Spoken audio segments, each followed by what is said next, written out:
Hi everyone, welcome to today's session. But I think we still have a lot of people joining in. So let's give it 2 minutes and start at like 12:02 dot.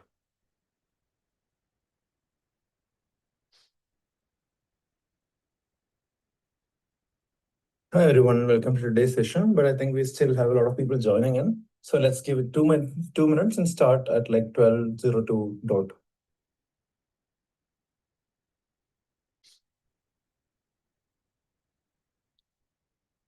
Hi everyone, welcome to today's session. But I think we still have a lot of people joining in.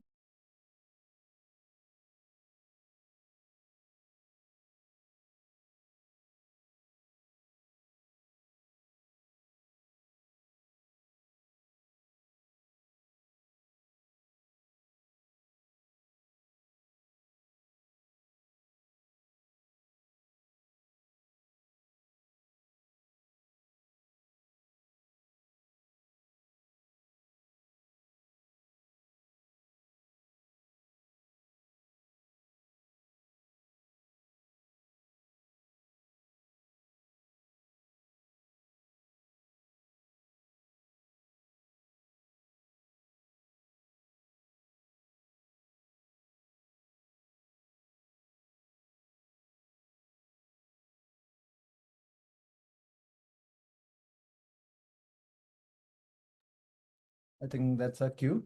So welcome again to the day 2 of session 1 of AI Launchpad. So a lot of you here would already be continuing from yesterday's session. So in order to just gauge that, we'll be running a poll right now to see how many of you actually attended both of yesterday's session as well as today's session. I'm right away launching that. And yeah, the poll just asks you whether you're part of it or not. Mm,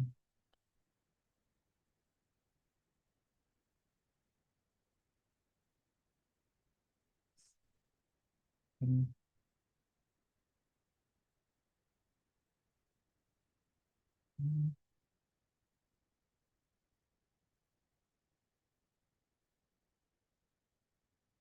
mm, mm.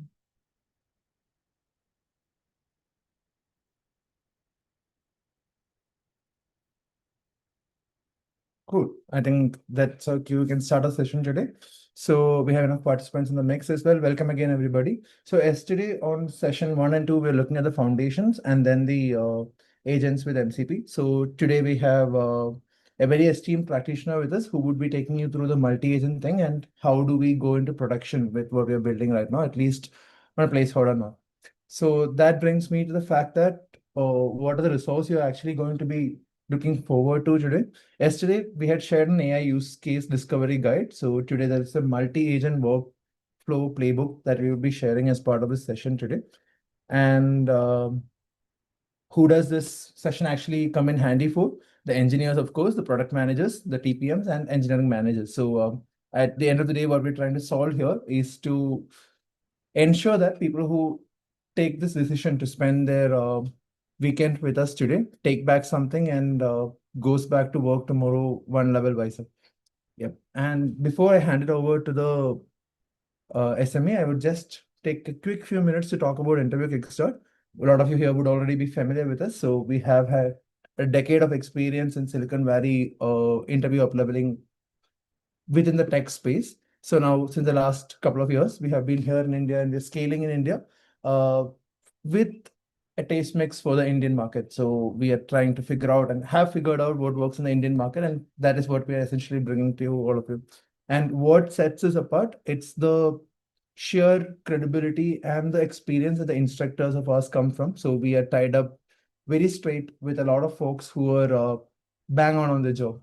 And that's exactly why we have today with us Parijat Roy, who essentially is a lead data scientist in Microsoft currently. So he is currently leading the M35 Copilot desktop business, and then he has 11 years plus experience, both as a software engineer and currently as a lead data scientist. So without taking more time, I'll take this opportunity to introduce Parijat and hand it over to him. Welcome, Parijat, and thanks for joining him. Hey, hi everyone. Thank you, Moin. I hope I'm audible clearly. Audible. Okay, thank you. And let me share my screen also. Welcome all of you. Very good afternoon. So this is where we talk about multi-agent orchestration today, right? Welcome to the AI Launchpad. I'm sharing my screen. Quick screen check to it's visible, right? Man? Yeah, it Yeah. is. Okay. Thank you. Yeah. So let's start, and we'll be taking questions also parallelly. So put your questions in the chat or in the Q&A, right? We'll be trying to answer things as I move forward and as I talk more about things. Okay. So yeah, very warm welcome to all of you. So let's start on to the multi-agent orchestration part. Okay. So around what we want to discuss today, right? So we want to majorly talk about the foundation layers, right? So this we have already covered. So MC1 and MC2 we have already covered yesterday. So the foundation layers, the basic building of an agent with tools and basic capabilities, right? So today we want to actually look at how do you work on multi-agent orchestration, right? When do you need multiple agents working together? How do you build that up, right? How do agents communicate with each other and so on? Okay. So we'll look at multiple of these things today, right? So this is kind of the session agenda. So as you can see, we'll talk about these things majorly today. So 9 different things we'll talk about, right? The first one is what are multi-agents and when to use them, right? So that is the most important part. We'll talk about how agents communicate with each other, right? How does the planning happen? How does coordination happen and so on? And then we'll talk about how do we save memory, right? How do we ensure that the environment is shared across agents, right? Who has what type of access and so on in terms of safety and permissions. Then we'll discuss around observability, monitoring of agents, right? How do you know that they are not spending a lot of tokens? How do you know that they are within their limits, right? How do you observe? How do you add logs and so on? Right? And then the industry perspective around how do you scale? How do you ensure that things are reliable enough, right? Things are uh, more or less stable and so on. And then we'll look at frameworks, right? We'll do a very small demo around Creo AI, which can actually help you build multi-agent systems, right? We'll look at that demo and then we'll talk about design checklists. So around what should you do, what you should not do, anti-patterns and so on, right? So these are all the things that we'll be looking at today, right? So yeah, without much ado, let's go into the decision making part, right? When we should be using a single agent versus multi-agent systems. Okay. So essentially, if you think about tasks, right? Generally tasks have different types of complexities. So for a basic task like say reading a database, right, or a transaction, committing a transaction kind of thing, we generally say that you go with one agent, right? But if you are doing a difficult task where you need multiple things, right, where you need multiple inputs to make a decision. For example, I say ask the question that would it suffice to carry an umbrella in today evening, right? If I go out today evening.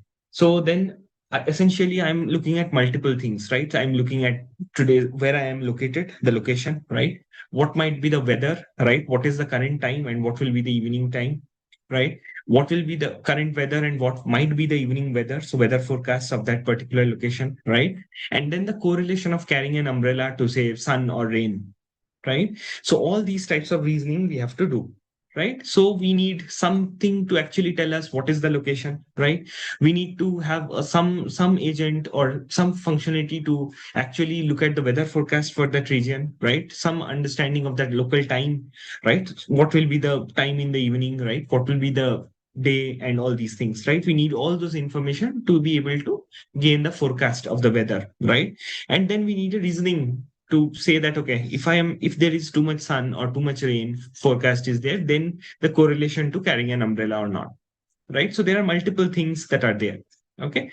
So we have to understand the complexity of the task. So we use multi-agents only if the task needs diverse skills or you need long reasoning chains, right? So you say that, okay, if A happens, then B, if B happens, then C, right? If A and C happens, then D kind of thing. So we look at long reasoning chains and that's where we use multi-agents. right? The other use case is the parallelism. So if you have, say, too much data, right, it is not possible, or if you have multiple tables in a database and it's not possible for a single thread to do multiple sets of operations, right? So in that case, you have to go with multi-agents, right, who work with, say, different tables on the database, or who work with different shards of the database, right, and so on. So when there is a parallelism need, we go with multi-agent systems. Okay. And then there are risk factors, right? So if you have, say, that if there are risks around, say, prediction, right, so we need multiple judges, we need multiple inputs from multiple agents, and from there we want to combine things and give it out, right? So if there are multiple risk factors, if there are different SLAs, then we would need multiple agents, which will add resilience through cross verification for any kind of high stake task. Okay. And finally, we say that single agent suffices when there is a sequential task, when you don't need any threading, when you don't need any extra agents, right? Or when you don't need any kind of unnecessary complexity to be added, right? So in those cases, by all means, go with single agent systems. Okay. By all means, go with single agent systems, right? So if you have to talk about trade-offs, right? So generally in AI, given the token spend, right, and the time taken by doing things for doing things, right, everything is a trade-off. Okay, so we have to think about what is the return on our investment and what is the complexity, and based on that, we'll trade off between whether you should use a single agent or a multi-agent system, right? So generally, if you see that there is huge performance gains, right, because multi-agent systems work on large open-ended problems, long reasoning chains, and so on. And if you see that you are getting justified by value, then only go for like multi-agent systems. Otherwise, you know that at least they will consume 15x tokens. If it is not what they tried, what is the overhead cost and so on. If you see that it's high and the task is a very trivial task, then go with a single agent system, right? If it is not time consuming, or if it is not time sensitive, rather, that you have to complete within that SLA, right? Go with a single agent system which works in the background, completes the task, and so on. Okay, so that is the ROI versus complexity trade-off that I always, like, in the industry, we always discuss around, right? That, okay, what will be the average token spend versus how much of the job, like how much money will the job bring in, right? How much money will doing the job timely or doing the job well will bring in, right? So that is the return on investment versus the complexity trade-off that we always discuss, right? And then obviously you also need to understand when you should not be using a multi-agent, right? So what are the anti-patterns there? Okay. So essentially we see that, okay, if there is a trivial task, never use multi-agent systems. Okay. So if there are trivial tasks across many agents, if there are chatty loops, right, where agents are endlessly asking each other simple question, uh, wasting resources and so on. So in those cases, don't go with multi-agent systems, right? If there is a plan drift, right? So if you had a plan and if you see that different agents are trying to do different aspects of it in different ways, right? Not converging. In those cases, revert back to a single agent system, which has the memory context and so on.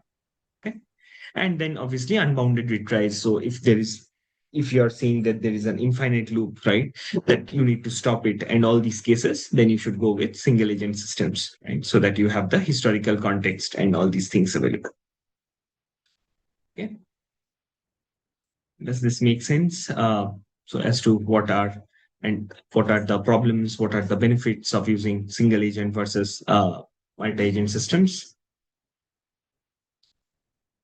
right? I don't see any questions related to this topic. So yeah. Okay. So Pooja has asked an interesting question around like why do multi-agents take 15x more tokens? Yeah. If exactly. So multi-agents means multiple agents working, right? So they will have their own plans. They will work parallelly, right? So they are consuming tokens parallelly instead of a single agent which is doing sequential tasks, right? So their memory is not shared, right? They have their own context and so on. And that's where they consume more tokens, right? Generally, it has been seen that complex multi-agent systems use 15x, right? So there is no, it is like kind of empirical thing. It's not a like a fixed rule, right? But generally, multi-agent systems consume X number of more tokens than single-agent systems. One is because of the shared memory, like non-shared memory between tokens, like they have their individual contexts, they do individual work streams and so on. Okay, so that's where they are used. Okay. And Harshil has asked an interesting question around how do we control tokens by agents. I'll talk about that. We'll come to that soon. Okay. How do we ensure observability? How do we ensure monitoring and so on? We'll talk about that in detail. Right. So obviously now once we justify why we need more than one agent, we need to understand how they communicate, how they coordinate with each other and so on. Right. We need to understand basically how they are talking to each other. Right. So let's look at the agent communication now. Okay. So when we talk about agent communication, so there are multiple ways of doing things, right? So the first way of doing it is having a standard schema, right? So the standard schema essentially means that you have a type, request type, right? Whether it's a request, whether it's a response, right? You have the agent source, you have the agent destination, and so on. And then you basically tell what do you want to do, right? What is the action that you want to perform? Okay. What is the action that you want to perform? What is the type of data set? Like what is the content around it, right? What you are passing it, and so on, right? For example, you can see here, this is a request, right? It is going from agent A to agent B, right? The action is to analyze data, right? And then the content is given, the data is given, right? So this is the data set, these are the metrics, these are the metadata, and so on, right? So this is a message that is going in, okay? And that is what we need to, and then basically agent A is sending this message to agent B with the intent and with the right context, okay? Then we have basically essentially the provenance also has to be defined for proper logging, right? For proper traceability. So you have to tag every message with the sender ID, task ID, right? Receiver ID, and so on. So you have to have proper logging ensured. Okay. So you have to have proper logging ensured, right? So that is where like the structured message envelope has to be there. Okay. Makes sense? So this is how agents can communicate with each other, right? But this is like as you can see, this is like a messaging protocol, right? This is like TCP or IP, where you are just sending one message, getting back an ACK kind of thing, right? So obviously it will be slow, right? It is point to point. It is not a shared infra, right? So there are other ways also of creating this structured message envelope. Okay. So these are the different structural patterns or communication patterns that we call it, right? For different use cases. Okay. So the first one is known as a hub and spoke model, right? So hub and spoke model is essentially a central orchestrator, right? There is a hub centrally and there are spokes, right? So this is for a broadcast message, right? So in this case, there will be a central whiteboard where it will put the message, right? So there is a question in chat that where does this message go, right? So the message is transferred over the like it is not stored anywhere. It is sent over the network layer. Okay. So the message is not stored anywhere. It's not a cache kind of thing, right? But you can have a pub sub model also, like a queue, right? Like a Kafka or a S2S, right? Where you can actually publish two topics and then peers are subscribing, agents are subscribing. Whenever they get something for that particular topic, they get back a response. Okay, so there is a pub sub model also, right? So like you do one-to-one communication, peer-to-peer communication, hub-to-spoke communication, right? Exactly like that, messages are moving around. Okay. Then you have the Blackboard model, right? Blackboard model is kind of a shared cache. Okay, you are writing something, agents are posting something. It's a global context. It's a distributed cache with a context ID, with a conversation ID, and everything. And other people are always hitting the cache, getting the latest response, right? So it's like a Blackboard model. Okay, it's like a whiteboard. It's like a blackboard. It's a shared distributed caching infra, right? And finally, there is another thing called the round robin method. That is the group chat. Okay, it's a all agents are in one thread, and there is a supervisor agent who is coordinating the turns. Right, it's like a round robin kind of thing. So the supervisor is saying, okay, now you speak. Others are listening. Then it is saying, okay, now you speak. Others are listening, and so on. Right, and they are communicating one by one, and others are listening and doing their own tasks parallelly, right? So it's like a round robin method or a league kind of a method, right? That is the group chat way of doing stuff. Okay, so that is the group chat part, the fourth one, right? So yeah. So I think there are a couple of questions in chat, like in the Q&A. So Vishal has asked around sharing a live example. Yes, I'll talk about that, Vishal. I'll show a demo also on doing multi-agent systems, right? An example would be, I already talked about an example where I was telling that, okay, should I carry an umbrella today evening or not, right? In that case, my location has to be known. The date and time has to be known. With that, I have to call a weather forecasting agent. Weather forecasting agent has to be there. A reasoning agent has to be there, that based on the weather information today evening, whether I should be correlating to carrying an umbrella or not, whether it will be too sunny, whether it will be too windy, whether it will be too rainy or not, right? Whether there can be a snowstorm or not, and so on, right? And then there'll be an agent which will be giving me alternatives. No, don't carry an umbrella, but carry a raincoat. No, don't carry a raincoat, but carry snow boots, right? And so on. So these kinds of things you have to imagine when you think about multi-agent systems. Okay, complex scenarios, right? So, and then there is another question that around which of these four we should be using, right? So this is a very good question. So it depends on the task, right? So if you are, say, if you need something real time, right, and multiple agents are working together, then you will generally go with a distributed system, right? Where any agent, whenever they need info, they just call, get info, and move forward, right? When you need to publish, say, notifications generally go with a queuing system. So you will use the PubSub model, right? Where your, say, phone agent or the mobile agent is continuously listening to the service, getting some answer, and sharing some AI powered input to the user in the client, right? So each of them have their own use cases, right? When you need to broadcast decisions to others, then you go about the hub and spoke model, right? And so on. And Iqbal has asked around whether the memory will explode or not, right? So it generally doesn't explode, because once, say, all the agents have looked at it, then, say, the you will remove that from the context, right? You will remove that from the history, and it will add it to the final context. So one small file will be there which has all the historical context, not the raw messages, not the steps, but a historical aggregation of important things. Okay. And then individual logs, whenever other agents read it, they will be removed, right? So that you don't overflow. Okay.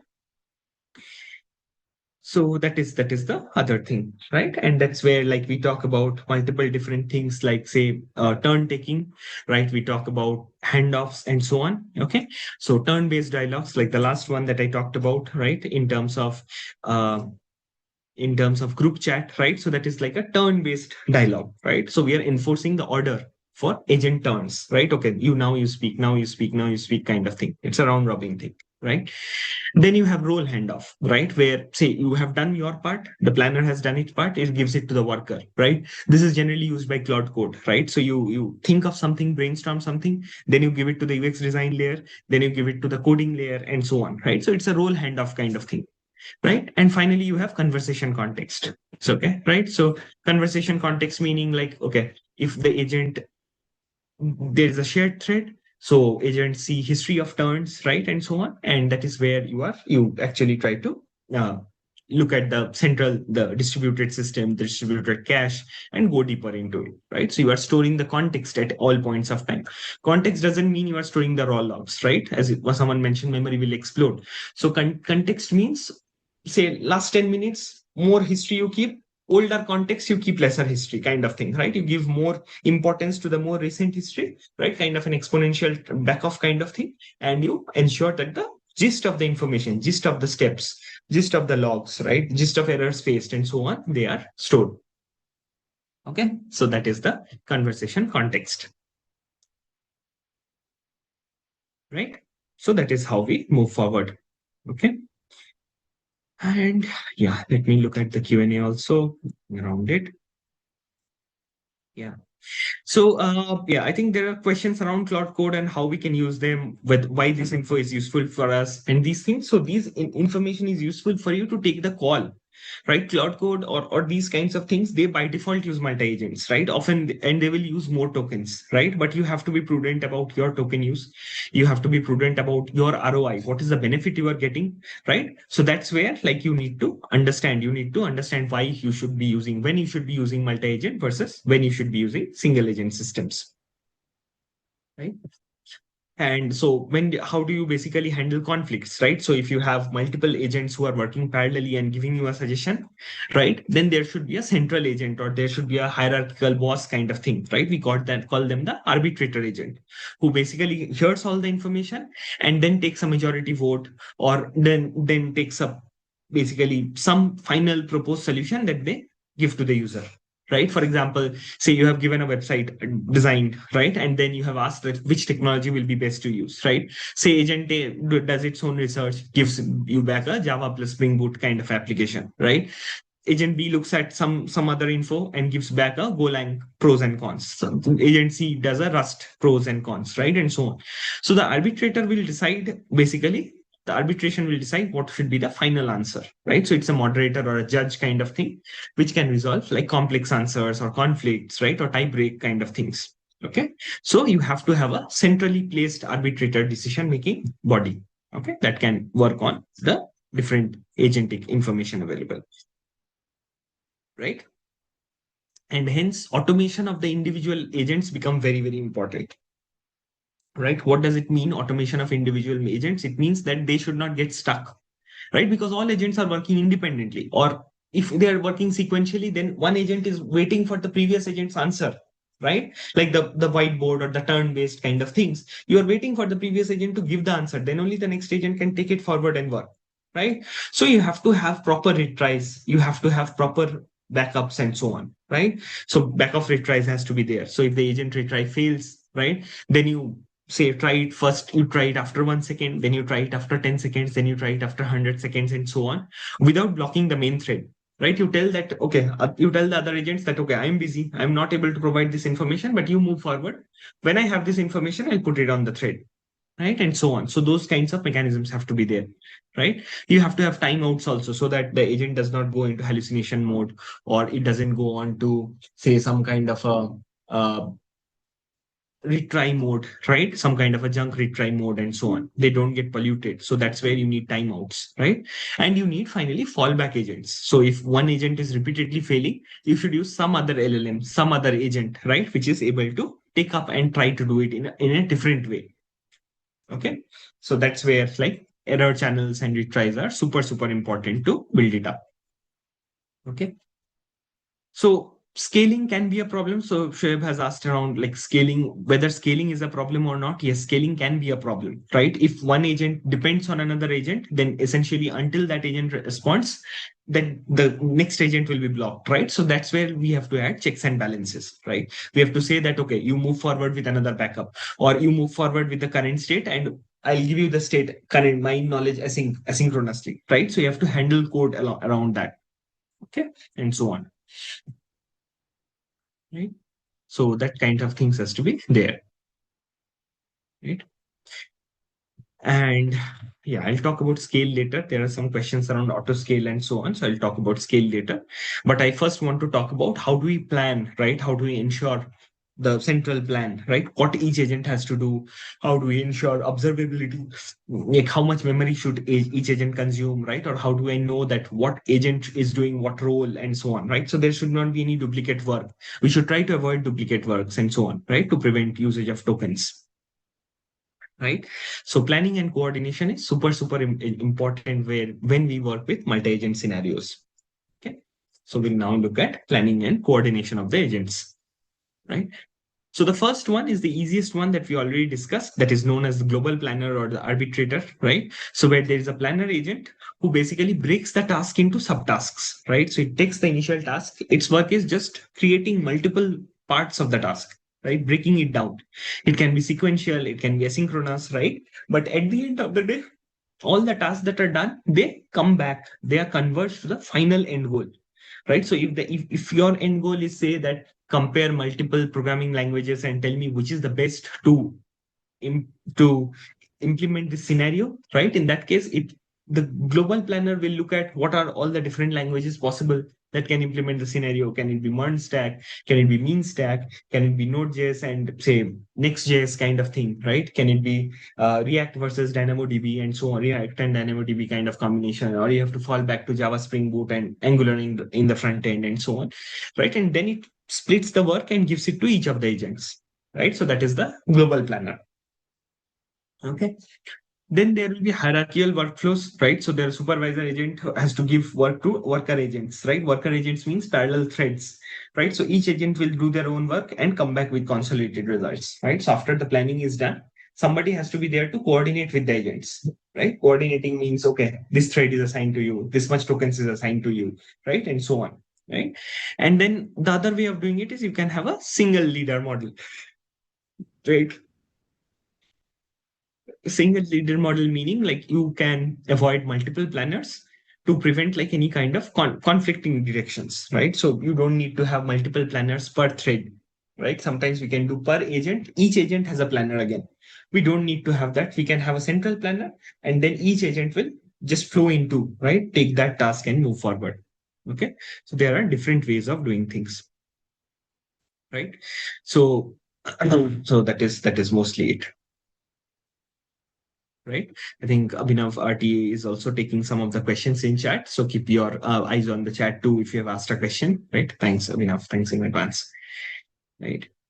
So yeah, local planning sometimes lose the big picture, right? So it is always good to go with a global planner, right? Go with a central planner, which actually does multiple things, right? You can see here, there's a user agent, there is some chat agent, there is some thinking agent, right? There is some DB maintenance agent, there is some search agent, and so on. Okay, so the central planner is trying to do everything and coordinate with everybody, right? So that's what we are going into.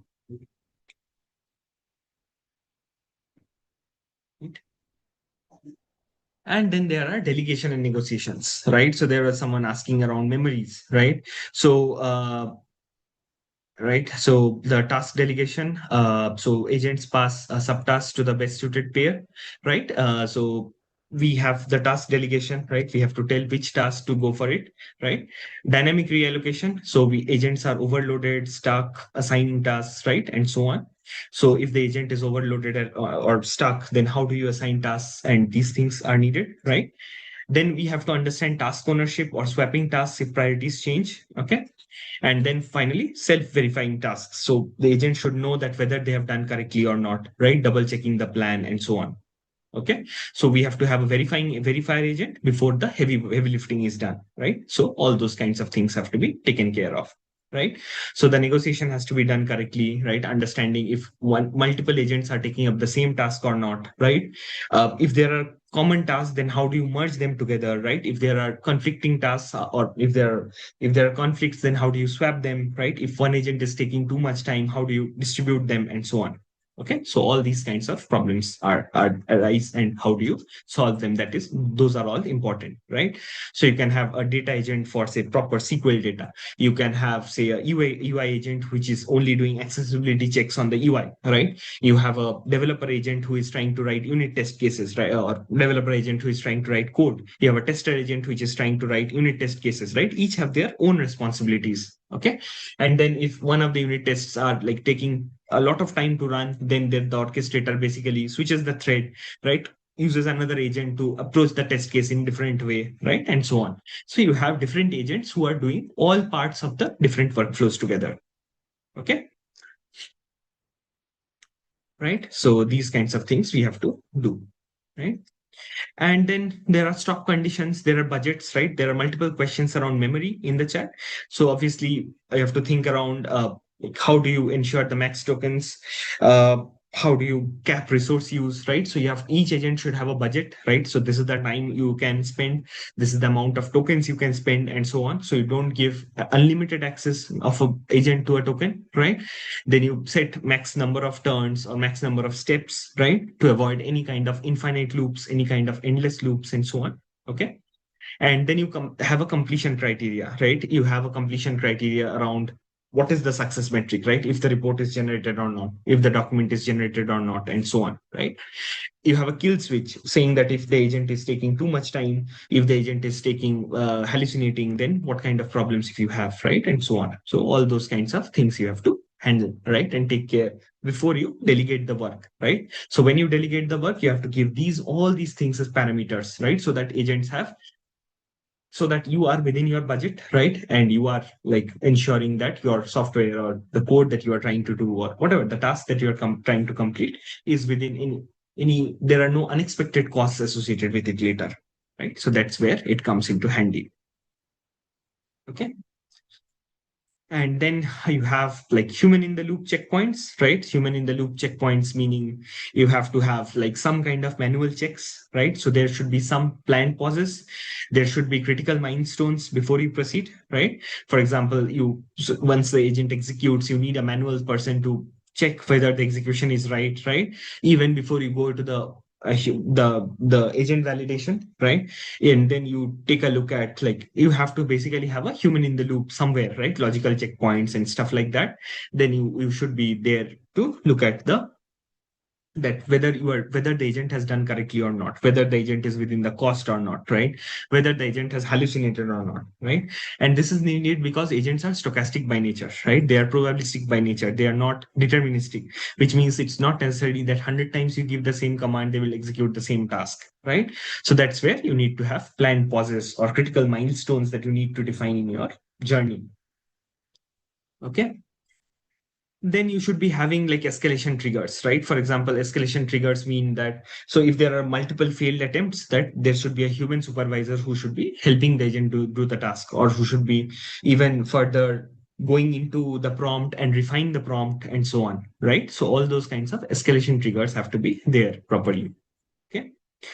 And then so when you are drafting a plan, human manager can actually sit in and look at the plan and say that yes, go ahead, or make changes to the plan and so on, right? It's not necessary that you have to always go with what the AI agent is suggesting, right? And that's where your technical depth, right? That's where your uh, guidance, right? Your experience and these things come into handy, right? So otherwise you can say that a human is easily replaceable by AI, right? But because you are doing the validation, the human approvals, understanding the intricacies of what the AI has generated in so short span of time, right? So in these cases, the human is very much required, and you have your thought process, your depth of software, right? Your depth of the task that is at hand has to be there. Okay. So that's where you are going into depth for each of the human checkpoints and each of the tasks that the AI is trying to do. Okay. So let me take a look at the questions again. Are there any other questions? Okay. So Pooja has asked a question. I'm not sure if it was answered or not, that what is the difference between the global planner and the single leader, right? So generally planner is essentially it will take the task and it will break it down and pass to the different agents, right? So that is the first part where the planner is there, right? Leader, on the other hand, helps in aggregating responses, right? Helps in orchestrating things, helps in, like, if there is a human in the loop when the escalation is needed and so on. So the single leader essentially acts as a leader of the agents, right? Acts as an interface to the human. Okay. The human cannot go and look at each of the agents, right? So the leader essentially works as the interface to the human, right? Summarizes outputs, does majority voting and so on. Okay. So that's where you have to go into it, right? And then right. So then Sanvel has asked a question around, in the normal RAG search, it takes a lot of time to search the data, right? How does multi-agents help there, right? So in case of multi-agents, what we'll try to do is we'll shard the data into different databases, right? Each agent will look at their own shards, okay? Each of agent will look at, say, a group of shards and not the whole DB. So that's where you can parallelize inputs, give it back to the lead agent, right? The leader, and the lead agent summarizes things and give back the final output, right? So that's where the normal RAG, if it takes a lot of time, then it is, the time is reduced. Okay. So that's where that's where you need to go into. Okay. And yeah, then Akanksha has a question around, how do you define the token numbers, right? So token numbers comes into handy when you understand what are the costs associated, right? How much tokens generally a task takes. So you can do it manually, and or try to ask the LM that, okay, if I have this kind of a task, how much token I might need, right? Generally, we say that give it a below the budget kind of token, don't give it above the budget token. Then generally AIs try to expand their thinking, right? And you can actually tell that, okay, think within these number of tokens, or you can say that, okay, limit your thinking to only depth 2 kind of things, right? So that it doesn't hallucinate further and doesn't use up all your tokens. Okay. So that's where this parallel execution along with the budgets and these parameters are set, right? Okay. So that is it. And then you have, say, we say that the plans only work if the agents share one world state, right? So we have to define the shared context versus per agent memory, right? How each agent reads the context, how each agent come back with the answer, and so on. So the planner agent is super critical. Okay, the orchestrator, the planner are super critical, so that we have to show how do we share the one world state. That means the shared state, how do we share, right? Otherwise, the tokens consumed will be huge, right? You will give each agent their own context, right? We saw that problem initially where it takes 15x more tokens, right? So how do we build a shared state, right? How do we ensure that even though we build a shared state, how does critical information like the passwords and these kinds of information does not get shared between the agents, right? Or even there is a shared state that is only in read mode, right? It is not that one agent can influence the other agent do some task, right? It shouldn't happen that a malicious attacker is telling one agent that okay, delete the user database, and it talks to the other data agent and deletes the user DB and so on, right? So you have to plan how the agents share the distributed cache or distributed state. Okay, so that is again super important. Okay. So yeah, so environment and memory architecture, that's where it's super important, right? How do you handle the memory? How do you ensure that the architecture is scalable, right? How all agents can look at it and so on. Okay, so that's where we look at it. So you have the shared context store, right? You have a global state kind of thing that is accessible by all agents, right? And then you will have per agent scratch pads, right? Each agents will have a private short-term memory, right? Which is only relevant to itself but not relevant to others, right? What can be there? There can be, say, database connections for the data agent. There can be, say, weather API keys and everything for the weather agent, right? That it will not share with others, right? So you have a per agent scratchpad, and then you will have a distributed cache. Okay. And then if there are synchronous updates, then you will update the shared state so that all agents can look at it, right? And then there has to be a time to live kind of thing, because there was a question earlier that okay, what will happen if the memory explodes, right? So you have to have a time to live or kind of a cleaner agent which will continuously remove old stuff, right? Ensure that the summary of the old stuff is kept in the central memory and move forward, right? So it is up to it that it will determine that okay, this is important, this is not important, this is the time to live, and so on. Okay. So these are all the context that you have to know before you work with the shared stuff, shared memory.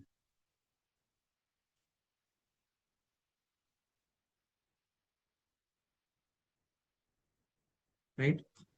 I'm just looking at the questions if there are any.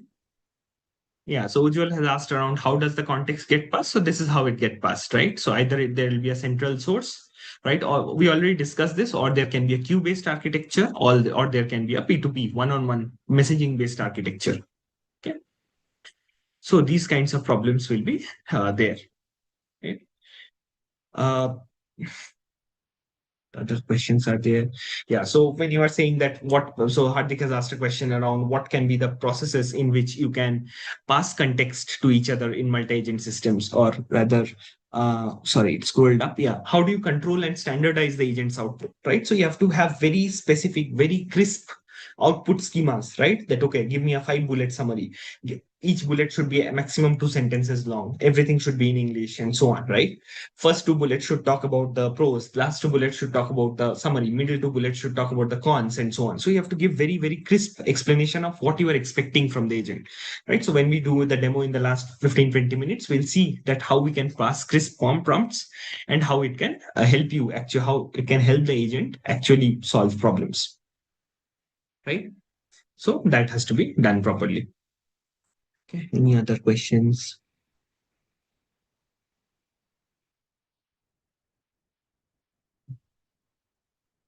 Okay.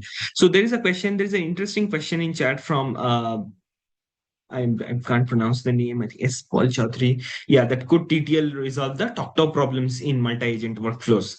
So generally, I'll say that time to live is TTL, right? And for those who don't know, talk is basically time of check to time to use kind of thing, right? So when you checked versus when you used it, it's kind of a race condition. Okay. So generally, TTL cannot resolve a like a race condition because it's a race condition, so all the threads are blocked. Okay. So, but TTL can actually make the problem worse because you have a new thread which is always checking the time and so on, right? So the talk problem means that, say, system verifies some file is safe to write to. There is a tiny fraction of time passes, second passes, right? And then an attacker swipes the file with a, say, a system password file where you cannot write, right? So these kinds of problem actually occur. So TTL is a mechanism basically which helps to limit the lifespan of the data, cache, and so on, right? It's the time to live, right? So time to live cannot do that. Time to live cannot say that, okay, this is when your thread should stop, right? So you should have a thread atomicity kind of thing, okay, which means that you should lock a file properly, okay, you should ensure that the thread is doing one atomic task at a time and so on. Okay, so the TTL is great for reducing, say, server load, right? Because the data time to live and those things are used. But for the thread living, you cannot use TTL, right? Because thread you use, say, maximum number of turns or maximum number of tokens consumed and so on. Okay, so that is the fine difference between TTL and the TalkTow models, right? So yeah, now there are multiple questions around RAGs. So I'll just talk about like how we can use multi-agents and how we can use agentic RAGs as a tool, right? So for example, like if you are trying to do a RAG system, okay, if you are trying to do a RAG system, then you make the query to the RAG system, right? But then you will have multiple agents which look at different things, right? So there will be retriever agents which look at knowledge bases only, right? There was a question that, okay, what happens if my RAG is taking too much time? That means you have to increase the number of retriever agents. You have to make them run in parallel, right? Then you should be looking at citation discipline. For example, if you are getting some response, somebody has to search the web and say, what is the authentic source? Right? What is the measure of authenticity? Is that a news article? Is that a magazine? Is that a research paper? Right? Citation has to be there. That is a different agent which will do, right? Then you will have like a planner agent which, or like a leader agent which will get all those informations from the multiple retrievers and then summarize them to give you back a central output, right? Central output. And then you have to ensure that there is no duplication, right? So that's where each agent should look at only one particular shard, right? Or the leader agent should be querying different things for different leader agents, right? Citation agents. So one should be querying only for newspapers, one should be querying only for research papers, right? And so on, right? To get the right citations, to get the right understanding of the data, okay, right source of the data and so on.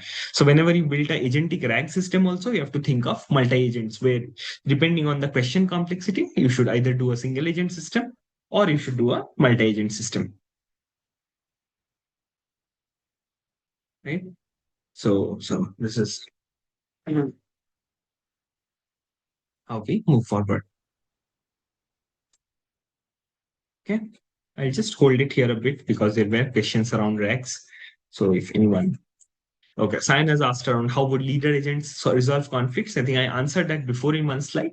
So you can do multiple things. One, you can do summary.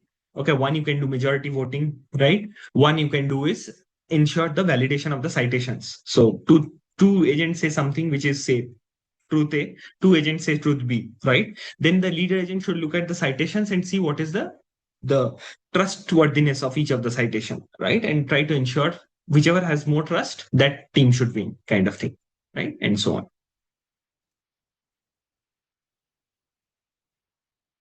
right? What else? So yeah, budget constraints. I already talked about the memory and budget constraints. That is done. Okay. So what is agentic RAG? So RAGs are essentially retrieval augmented generation tools, right? Which means it's a question answering tools based on some database. Okay. Here there are multiple databases which we call them as knowledge bases, and from that there are agents which basically look at the database and quickly fetch information and give us back in a question answering form. Right. So whenever you ask a question, it goes to the right database, figures out which is the right database, asks the question, gets the answer, and gives us back in human retriever form, right? So human understandable form. So you have a retriever and retrieval from the databases, from the knowledge bases, and you have a generating in human text format, right? Human format, human readable format. So retrieval augmented generation is the RAG system. Okay. Yeah, I'll talk about guardrails also to maintain in case of RAGs, right? And how is confidence rating done? So confidence rating and these kinds of things are done by, like, say, previous citations, number of users who have clicked on the links, number of users who have dwelled on the links, right? What is the validity of it, right? What is the history of that newspaper or the research article or which of the journals it was published, right? Some kind of human encoded format that is already there in the web, right? Bing or Google will already have that information. What is the trustworthiness? What is the rank of that newspaper and so on? So based on that, we get the rank and trustworthiness of uh, the citation. Okay, that is how we do the confidence rating. And yeah, Rohit has a very interesting question around if a critical request goes into the dead letter queue, or if we have the agent cannot come back. So that those are problems, right? So in those cases, you are not able to proceed, right? So in those cases, you need to have a human in the loop. So any critical thing that you are going to do, right? Any kind of critical thing, if it is there, you always need to have a human in the loop to be able to take care of things, right? To be able to handle votes, to be able to prevent deadlocks and so on, right? If it's a super critical thing. Okay, so if it's like a single point of failure kind of thing, but generally in real world there are no such single points of failure. Like in software engineering, we have in ML systems also, we don't have we try not to rely on single points of failure. Okay.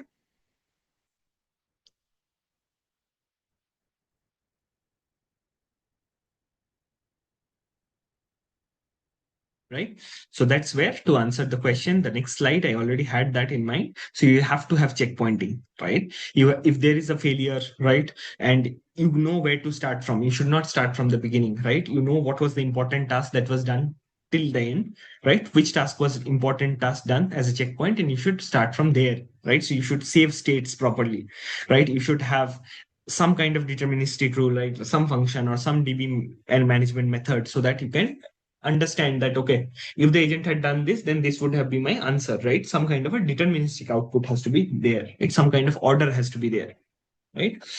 And you have to design actions such that no duplicates are there, as minimal duplicates as possible, right? So that you don't waste tokens, so that you don't two agents should not do the same task, and you avoid any kind of majority voting issues and so on, right?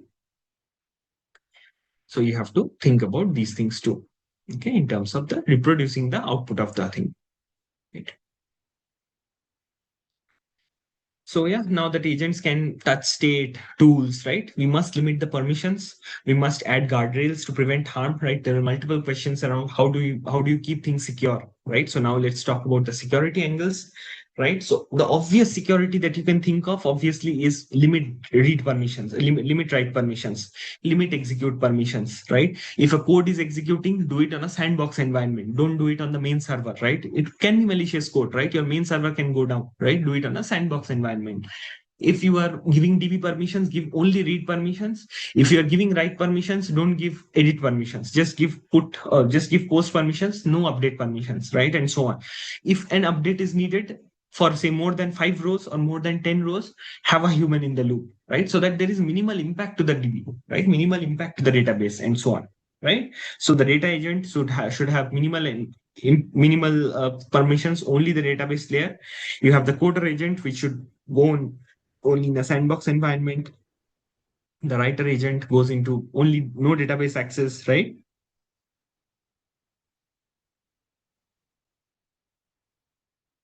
So on. Okay. So the orchestrator agent only have the accessibility of individual tools, accessibility of the coordination tools, but not individual tool access, right? They should not be able to do individual tool runs. Okay. So you have to have scoped privileges, you have to have separate API keys and all these things, right? So this is how you should do capability scoping. Okay.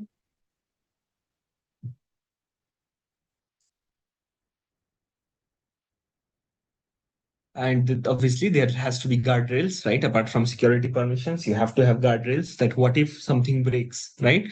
So you have to have content filters, right? So each agent should have specific things to be able to do, right? For example, like you might have seen previously, some Swiggy or Zomato, I think mostly Swiggy, it was the chatbot, it was able to output code, right? So people were giving it how to reverse a linked list, and it was able to do that, right? So you should have capability scoping. It should, so basically the Swiggy agent should be to clearly instructed that you can only answer questions around food orders, right? Food orders in the history of that person, right? It should not be allowed to do any kind of other things. Okay. So those kinds of policies, guardrails have to be there, right? Can do, cannot do kind of lists. So hard constraints have to be there, right? You cannot generate images, right? You cannot do costly operations like image generation, puzzle solving, and so on, which needs a lot of tokens internally. Okay. So you should not allow those types of policies, right? And yeah, so these kinds of things you have to ensure that you are doing. Okay. Finally, you have to have like audit trails, kill switches, right? You have to have human in the loop kill switches, which means you have to log everything. You have to have an audit trail, right? You have to know that, okay, this is correct, this is wrong, and so on. You have to know there should be a human in the loop, right? There should be a person saying that, okay, this is where you stop, right? Or like, for example, if you remember some time back, some WhatsApp agent, some OpenClaw agent or something had deleted some databases altogether, right? So you have to have a kill switch, right? Some way to kill the agent, some way to stop the agent midway, right? And human in the loop has to be there, right? You have to have real-time monitoring. You have to have anomaly dashboards with Grafana, Prometheus, right? You can have dashboards for token monitoring, for monetary monitoring, for security monitoring, both of these things, right? So privacy as well as security checks. Okay. So because malicious actors will always be there, it's up to us how do we can prevent it. Okay. So how you can define and create the guardrails? There is a question. So you can define and create the guardrails by giving right instructions to the agents, right? So this is what the instruction is, right? This is what the instruction and all these things have to be there properly. Okay. Right. So guardrails only work if you can see what happened, right? So you have to wire up tracing, KPIs, tests, right? You have to have like what is the final goal you are going for, whether you are going for the right, whether you are moving forward towards the right direction or not, and so on. So you have to have proper checks and proper balances associated, right? So in these cases, you have to have unique trace IDs, right? You have to have logs, right? You have to have causality trees, like reasoning, right? Okay, this is the what agent did, and now it is trying to do this, and so on, right? So you have to have proper spam logging, proper trace IDs, right? And these kinds of things. Okay. So that way you can ensure that you are there is like traceability, right? There is some kind of a reasoning. So later, if you come back and want to do a post-mortem or want to do some kind of a say there was an ICM, there was an incident, right? You want to do an RCA. So you should know how the agents work, how the agents thought, right? So that you can prevent it in future. Okay.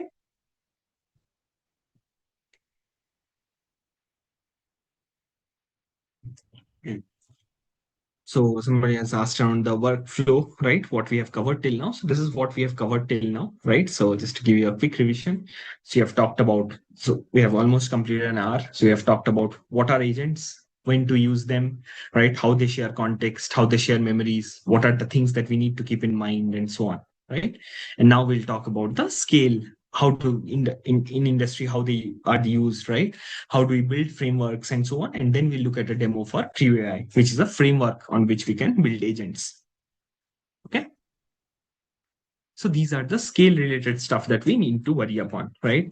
We need to ensure that we are saying what are the average steps per task. Okay. We are saying what are the success rates, right? What is the latency, maximum latency allowed, and so on. We are saying loop rates, right? Some kind of stuck loop rates if somebody is stuck, and so on. Then how do you stop it, and all these things, right? So these are the major KPIs, key matrices, and so on that we need to work with. And these we have to tell the agent explicitly that how you should be working on. Okay. And then you should have standard tests. You should have unit tests, right? You should have uh, proper devaluation or proper distinction between agents, right? What they are doing, right? They should be in sandboxes. They should not be sharing a lot of information, and so on, right?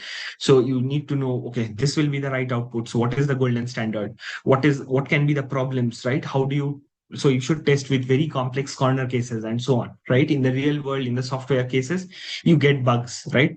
People will report bugs, or something will crash, something will fail, right? But in agentic cases, things can behave very abruptly, right? Very stochastically, because these are not deterministic workflows. So you should think about and implement very, very corner cases also, right? And so on, right? So you should have continuous agent evaluation. You should have continuous CI/CD pipelines, right? To understand if there is data drift, to understand if the prompt or types of prompt are changing, to understand if there is a malicious actor that is suddenly popped up, right? And so on. Okay. So with visibility in place, we can scale confidently to build fast, cheaper systems, more resilient systems, and so on, right? We should be able to visualize things. We should be able to observe things and interrupt whenever needed, right? So security and scalability go hand in hand. Okay. So this I already discussed. So you should have isolation between the agents, right? If there is parallel execution, they should not be looking at the same resource at the same time. So you should avoid race conditions manually, right? You should avoid as much as concurrency as possible. Okay. You should prevent crashes, right? Even if there is a crash, there should be another agent which goes into and picks up from the latest checkpoint, right? Each processor should be isolated. Each agent should have their own scratch pad, and then the summary, the distributed cache should not have passwords, individual API keys, and so on, right? So they should be they are integrated, but they should be isolated too, right? So these kinds of problems we have to avoid. Okay. And yeah, these are the failure recovery things. This already I talked about, like how do you checkpoint, right? If there is some error, then how do you compensate for that error, right? How do you roll back? How do you correct it, right? These generally happen in case of database things when, say, you are working on a NoSQL kind of a DB, right? Where there is no atomic transactions guaranteed in many cases, right? In those cases, how do you work with partial side effects, right? How do you fall back? How do you retry, right? And so on. So these are super important things to look into. Okay. And yeah, you don't need to always build a policy agent, right? So if there's a question from Aniruddha that do we need to build a policy agent always? Your planning agent can work on enforcing the policies, and your leader agent can also work on enforcing the policies, right? So you don't have to have a separate policy agent to observe. Yeah. And yeah, so if you are using multiple models, then each should be cheap, right? Each should be smaller LLMs, right? You should have only the best models or the most expensive models for the most important use cases, right? For the top reasoning, for the hardest parts, and so on, right? So that's how you can effectively cost scale. If you are working with, say, client only things, go with SLMs that can be hosted on the client itself, right? You don't need to go into the server, or you need to use a complex LLM and so on, right? You have to batch things, you have to cache things, right? You have to ensure that caching is done so that every time you don't need to create the context, right? So caching has to be done properly. There has to be budget enforcers, so you have to monitor cumulative spend, individual spend. Then if there is a cumulative, one agent is using too much token, you should throttle it, right? You should pause it and give other non-additional tokens, like disable non-additional tokens if they're not needed anymore, right? And so on. So you have to ensure the whole task as a whole is complete, right? It's not that one task, one part of the job is done. For that, however a human would manage, he would do it for same for the agent. Okay. And now let's see the frameworks, all right, which type of frameworks we can use. So we can have like visual workflow builders, like no code frameworks, like N8N is a good one. Zapier is a very, very good one, right? So here you don't need to code, right? Here you just have plugins, like say, when an email comes, send a message to this group, send a WhatsApp message to this group kind of thing, right? Or when a new order comes, you do this kind of thing. If the order is greater than X, then you send an invoice. If the order is greater than X amount, you create a GST invoice, you go to the GST portal and create it, and so on, right? So you can build the workflow using without code, right? Without any code. You drop down frameworks and do that. So there are connectors, some paid, some free, right? And you can go about building them with Zapier, N8N, Make kind of things. Okay. So this actually works for non-developers. So you can see here, no code frameworks are like this. So you are scheduling a trigger. It is looking at NASA when it is reporting a solar flare, right? If it is a solar flare, then you post some request, you give some request to some WhatsApp messages that, okay, you might experience heat due to solar flares and so on. And if it is not there, then you say discard the request and so on, right? Or you can have it more complex hooks, right? If there is a lead in case of sales, right? If there is a lead, then what you can do, can you send them automatic workflows to onboard to your app, testers, and so on. But if it's a high priority account, somebody has asked something, maybe you escalate to the manager directly, right? Or otherwise you just have a queue, and some support agent will look at it when they come in, and so on. Okay, so all these individual things have to be done, right? So these are the different ways in which you can move forward. And then there are code-based frameworks, right? So code-based frameworks are essentially, they will give you more flexibility, right? They will give you more control, but you need typically at least a bit of Python programming, right? You need to understand LLMs, you understand the costing, right? Because with code, it becomes very difficult, though it gives you more control, but it is more difficult. You have to take care of a lot of things through code, right? So you have to know experience with CI/CD, with orchestration, and so on. right? So you can see here like how with code we are using say LangChain prompts, right? We are using the chat OpenAI model for creating conversational LLMs and so on. Then we have a prompt, we are trying to get the sentiment, right? And so on. Okay. So with code, obviously it's more difficult to build, but you have more control. Right.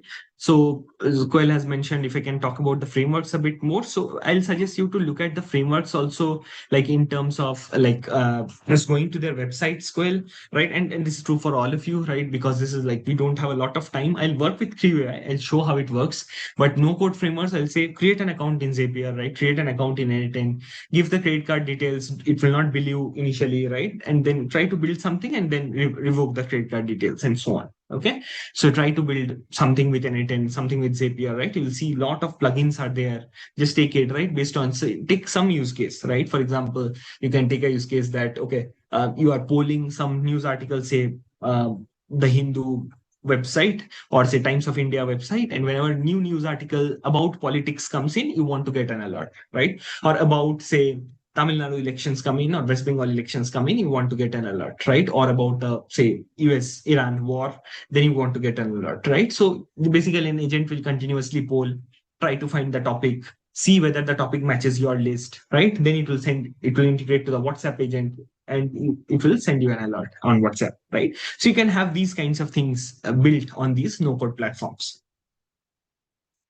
Right? In code-based frameworks, you don't have any limit. You can go about building anything, practically anything, any use case that you can think of, right? For example, like if you get a new task in office, right, you can say that, okay, based on my previous PRs, tell me which PR, or based on any previous PR of the repository, tell me which PRs I should look into, right? To get an idea of the history of what files I should be changing and so on, right? So you get an idea of those and then you try to build up on top of that. Okay. So these kinds of things have to be there. Right? So this is like an example of the LangChain framework also, right? So LangChain framework gives you more control, right? More like gives you control over the shared state.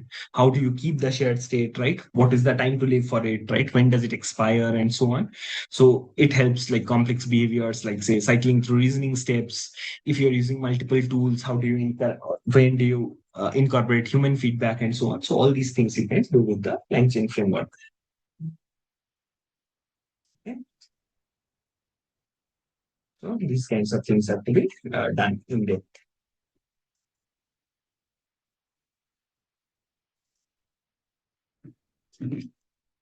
Right? So obviously with LangChain, you will have more control because it's a code-based thing. Creo AI, there's a question in chat on Creo AI is non-develop or not. Creo AI, generally we use it with code. Okay, it has a coding library, it has an SDK, we use that. Okay, so it's a, like I'll say it's a code framework, right? The question around how do you choose between LangChain and LangGraph? So generally use cases, if I have to talk about use cases, right? I'll say that we use like, yeah, LangChain and LangGraph, I'll say LangChain I will use when you have a modular LLM application, right? When you know what are the steps. But if you need a multi-agent kind of thing, then you go with LangGraph because it's a graph, right? You have nodes, you have edges, and so on. Okay. So LangChain is for a chain of thought, single agent, single thread. LangGraph is for orchestration runtime for multiple agents, workflows, and so on. Right. So that's where the difference between LangChain and LangGraph will lie. Okay. Right.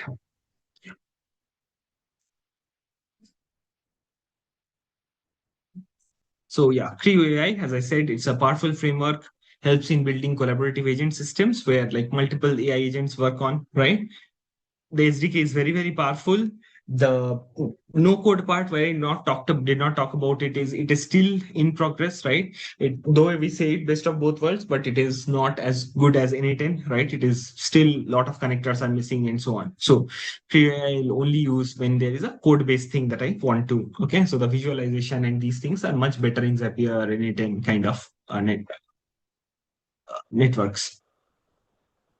Right. And then people are asking about real world use cases where we can use multi agents, right?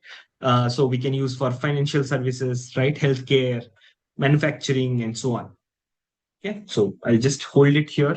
right? People have asked for breaks, but yeah, this is a short session. We have only 15, 20 more minutes. So we'll now look at the code and then we'll break out. So you can take a look at different types of use cases that are there. These are like very similar to any non-AI things that you used to do, right? But these we are trying to do with AI, gain more insights, make things more stochastic, less deterministic, and ensure that things are working with intelligence, right? So you are building with AI, and the product itself that you are building also has AI integrated, right? Also has inbuilt intelligence. Okay. So we have three things in case of Creo AI. I'll just cover this slide, then we'll look at the code, right? So we have the agents, which are like specialized workers with defined roles, right? We have the agents. Then we have the tasks, which means the each task that the agent will do, right? Agent has a role, but then we have to define what task the agent will do, right? And finally, the process flow, that is the central orchestrator. Basically, which will tell which agents sequentially you want to do, hierarchical or parallel you want to do, and so on, right? So different ways in which, so they will essentially act as a crew, and hence it is known as crew AI. Okay. Yeah. So we will look at this kind of a use case today, right? Where we are building an agent which is content generation generating, right? Which is posting content for us on LinkedIn or Instagram. Okay. Say I'm an influencer or I'm a writer on a blog. Okay. And I'm say a political writer, political commentary writer. I build an agent which will research things, write things, and then summarize and post it into the blog, right? Post it into the social media, say LinkedIn or Instagram and so on. Okay, or say Substack and so on, right? So we have three agents. We have the researcher agent, we have the writer agent, and we have the summarizer and poster agent. Okay, so we have three things. We'll integrate them using a low code framework called CreateAI, right? It has a bit of code, and we'll now look at the code for it, right? So let's look at the code. So this is the purpose. We'll research a topic, generate content, create a social media post and blog article. For these, we'll need to have some setup, some libraries, right? We'll have to have the tools, the agents, the workflows, right? Three things we need. And then we'll have to have the build steps, the run steps, and so on, right? So all these things we'll need to add into. Okay. So these are like more in-depth things. So when you have the slide, you can look at it. So what does installing mean? So you have to give the API keys, right? You have to give the right permissions. You have to give the right tokens, token counts, and so on, right? Each of the things have to be gone into depth into, right? And so let's look at it. Let me share my code window. Okay.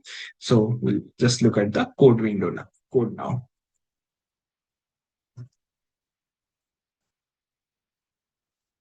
Okay. So this is a Creo AI is used for multi-agent systems, right? It's a no low code framework. It's not completely no code, as I was saying.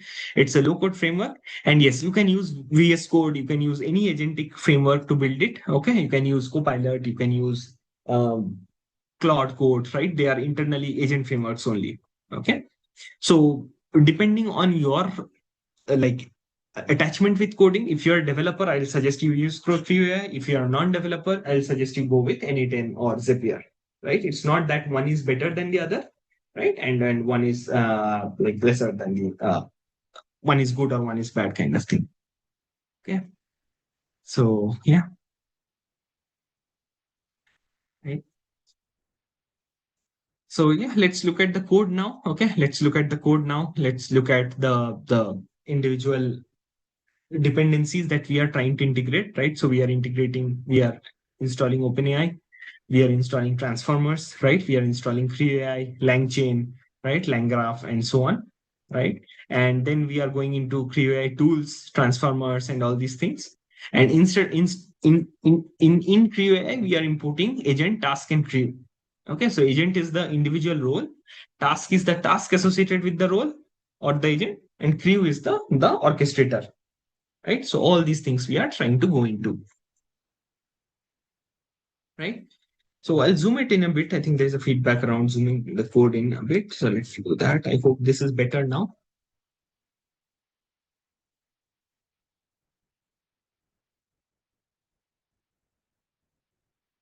It is, we can see. So yeah, so that's it. So yeah, if you see now we are adding the OpenAI key, right? We are adding the key. So this key has to be your specific key. OpenAI's have, I think the starting key is $5, right? And that's like always keep a note whenever you are working with like keys, right? Always try to see that it is upper capped at 5, right? It's not going beyond, and if it goes beyond, ensure that you look at the notifications you get in mail and so on, right? Because sometimes we forget about keys where it is being used. Sometimes we expose it in code, right? Any malicious attacker can use it and use all your money up, right? By firing the LLMs as many times as they need to, right? Often it happens by accident also. So that is what. Right? So yeah, we are trying to create an LLM first, right? With Chat OpenAI. You can see here with our API key, we are creating a GPT-4o model, right? You can create any model, right? You can use the Claude Sonnet, Haiku, the recent models, right? Opus, and so on, right? Each will obviously have their own expense, right? So ensure that you look at the ROI of using the key and so on. Okay. So these are the things that you need to look at. And then you are creating the tools, right? So what we are trying to do, as I mentioned, I'll show you from bottom up, right? I'll show you from the bottom up, that is how the agent, how the crew looks like. Okay, so how the crew looks like, you can see here there are three agents, right? There are three agents: researcher, writer, and social agent, right? Researcher, I mentioned, it will research things. Writer, it will write a concise essay. And social agent, it will further concise it into blog post, add hashtags, and push it onto your LinkedIn or your Instagram social feed. Okay, it will do all together. These are the task pipelines. So each agent will be associated with a task, right? And we are saying verbose equal to true so that we can look at the thinking, reasoning, and all these things, right? So once we have that, we are just doing crew.kickoff, and now we'll see what each agents are, right? So we see each agent, the researcher and the task, and these agents. So you can see here, these are the three agents that are there. Okay, I'll make it full screen. Yeah. So you have the researcher agent, which essentially says that you collect 5 up-to-date credible insights on the topic, right? So whichever the topic is there, you collect 5 up-to-date credible insights into the topic. Okay. So once you get that, the backstory is to find and synthesize the resources. Okay. This is the comment, right? Do we allow delegation? We don't allow delegation, right? We are saying that you only have to do it. You cannot give the work to anybody else, right? And then you have the writer agent. The writer agent basically says from the 5 up-to-date credible insights, you draft a 600 to 900 article, right? From the notes with clear structure. So the notes have a clear structure. And from there, you have to have a 600 word essay. Okay. So this is like a senior technical writer role kind of thing that we are giving to the writer agent, right? And finally, the social media agent. This is the social media strategist. So we are saying that you adopt the article into a platform optimized post, right? And optionally, you can publish too, right? If it's a LinkedIn post, you give more hashtags. If it's or a LinkedIn post, you give more things towards the industry, right? If it's an Instagram post, you give more images and hashtags and so on, right? You can add more things to the prompt also. Okay. And then the social agent essentially is doing that, right? And it has two tools. See, the other agents don't have tools, but the social media agent has two tools. One is you are creating a copy of the post, right? So that you can edit it if you want to. And you are using a post via webhook. So you are also creating a post via webhook, which means I'll show you the tools now. So these are the tools, right? So the make social media copy function is create a short platform optimized social post for the title and summary. Right here, you can add more things like this is the word limit. Like if you're posting in Twitter, use abbreviations because limit is 140 characters, right? And so on. And then you are putting a post via webhook also, right? So it means you have a function here. You can see here this function. So this function essentially posts directly does the post. Okay. So we have the webhook URL and you can have files, right? If image path is there, then where the file is stored, then you can directly do request.post with that webhook URL, right? So LinkedIn gives us webhooks, Instagram gives us webhooks, right? All the paid version, you can use the webhook URL and directly post it to your social media. Okay, so you don't have to open the media, like you don't have to open the app to post it. This agent will do it for you, right? So there is a question on what is a webhook. So webhook essentially helps us connect to a different platform, right? Here we are connecting to LinkedIn and posting on LinkedIn, right? From Creo. So we have to have the webhook URL, our personalized URL for our profile, right? We should not share it to anyone else. Others then can impersonate you and post it from your account. And your unique URL, with your unique URL, you can post directly to the third party, right? So for example, you could have read mails from Outlook. You can read post into WhatsApp chats, right? So each media will have their own URL. Okay.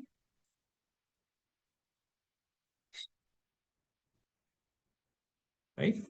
And then you will have basically, yeah, that's how it works, right? That's how the Creo AI works. So everything works together. And then the tasks are there, right? I talked about the tasks. So if I have to talk about in detail, the researcher task that was there, it basically researches a topic. Like, for example, this topic, state of Canada's economic growth, right? Find 5 key insights with current developments, challenges, and so on, right? So, and what is the expected output? The expected output is a bulleted list of 5 insights with short references. Okay. So each task has a description, each task has a expected output, and so on, right? And each task has a context. So the first task doesn't have a context. The second task has a context, that is T1, right? The third task has a context, that is T1, T2, and so on. Okay. So we are storing the context and using them going forward.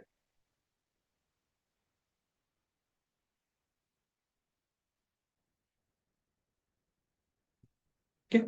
So you can see here, this one creates a structured task from the structured essay or article from the research notes. You have to have a compelling title, introduction, 3 to 4 main paragraphs, and so on. And finally, the social media post has to be there. So you are telling which tools to use, right? Create a LinkedIn version, create a Twitter version, right? For testing purposes, do not publish automatically, just show what the tool looks like, right? And so on. And so it will create a draft in that portal with using the webhook, and you can go into the portal, use the human in the feedback, the human in the loop kind of thing, go through the post and then click on publish. Okay. So once we run this, right, once we run this, it will start the execution. Okay. So execution started, right? So it will saying this is the Creo, this is the Creo ID, right? And then the task has started.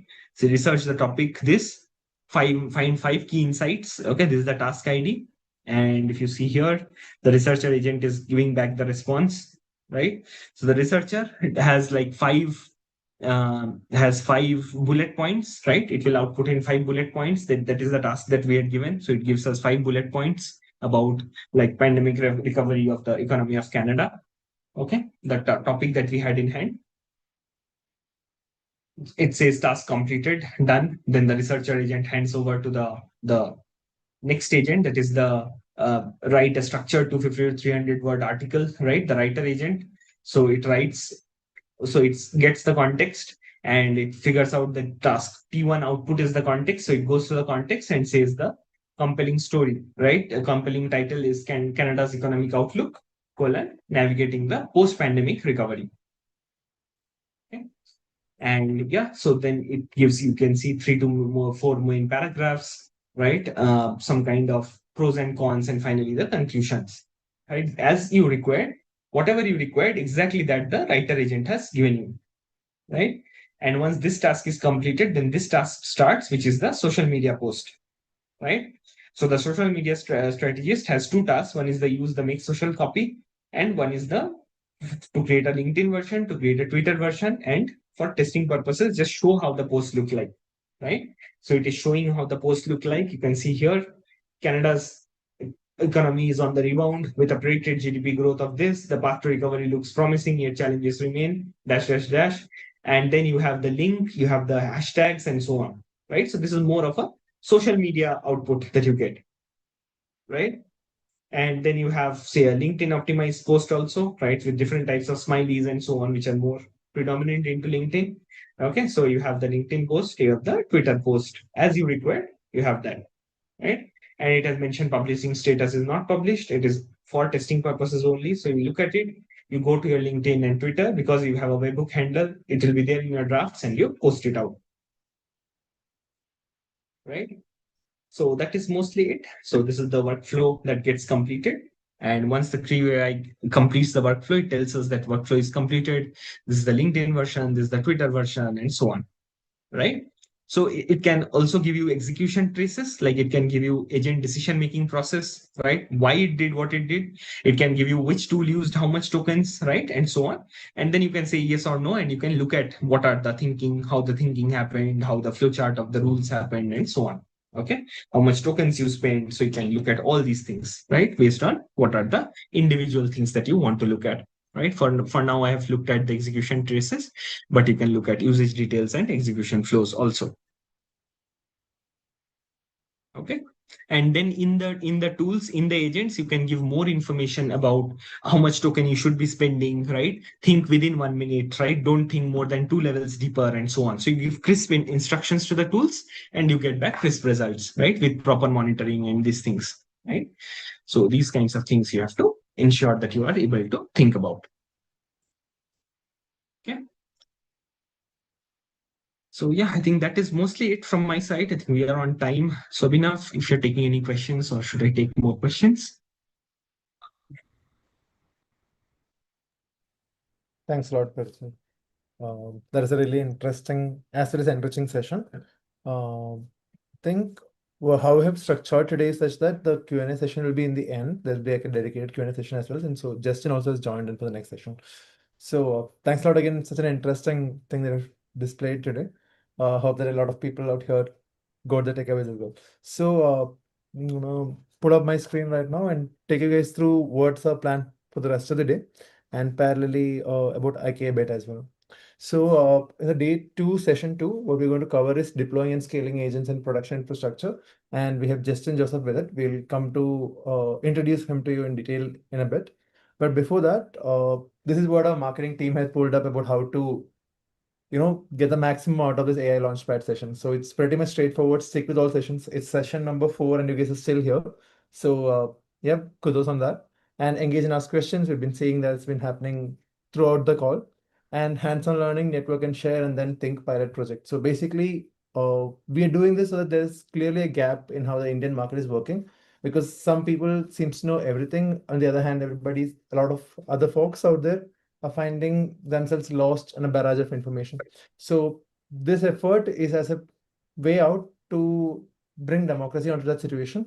And yep, I guess that the fact that the audience staying with us through 3 sessions, it's been like pretty intense and long, and still being here is kudos to that. We have a message from our CEO, so I'll just pull it up and show it to you all guys on that. And yep, let's go.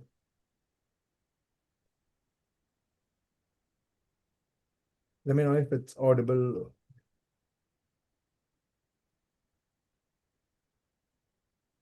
AI is no longer the future. It is here, it is the now, and it is the skill that every single person in technology needs to be on top of if you want to survive and also thrive in the next many, many, many years. This AI wave has unlocked unprecedented opportunities for all of us. If you look at all the hiring over the last few quarters, you see that all the growth has really come in AI roles, and now increasingly so in AI-enabled roles. Far more importantly, the compensation that we are seeing here, going up to $1 billion in some cases, is unheralded. It's unprecedented and nothing that we've ever seen before. We ourselves at Interview Kickstart are constantly seeing our own alumni who are AI-enabled or have AI and ML skills getting offers, in many cases, are $300,000 to $400,000 more than their peers, simply because they have the AI skill set. The challenge, though, is that AI is moving at warp speed. It's moving so fast that it's very difficult to figure out both where to start and how to pick a path that is customized, or to use a word often used these days, fine-tuned for you. That's where we at Interview Kickstart come in. We have built a career acceleration platform that helps you turbocharge your career with AI skills. We've been doing this over the last 12 years, and I've already worked with over 25,000 working professionals from all domains in tech: software, product, data, ICs, managers, and the entire like. Our approach is unique. We believe that the frontier of AI has moved to the world's best companies and the world's best AI labs, which is why we bring together a platform of over 700 instructors, all of whom who come from the likes of Google, OpenAI, Meta, Anthropic, and other cutting-edge AI companies. Everything that we bring to you is designed, developed, and delivered live by these professionals. And so they bring their frontier lived experience to every single classroom. We also believe that the world has changed. It has moved from an era of passive learning to now active building. And so in each of our programs, you will get your hands dirty. You will build AI projects or oriented on helping you build an AI portfolio, because that is what is required today if you want to turbocharge your career. Finally, we realize that there is no one size fits all in AI, and AI really needs to meet you where you are at. And all of us are at different levels, have different experience, have different backgrounds. And so we offer a plethora of courses that is completely flexible. They range from 3 months, 6 months, 9 months, 12 months, spend more than a year as well, based on your career goals. They're fine-tuned for every domain. We have 18 to 20 domains that we cover. We have separate courses for ICs, separate courses for managers, and we have versions in pro code, low code, and no code. Bottom line, we want to meet you where you are and work with you step by step as you up level to building a fabulous AI career.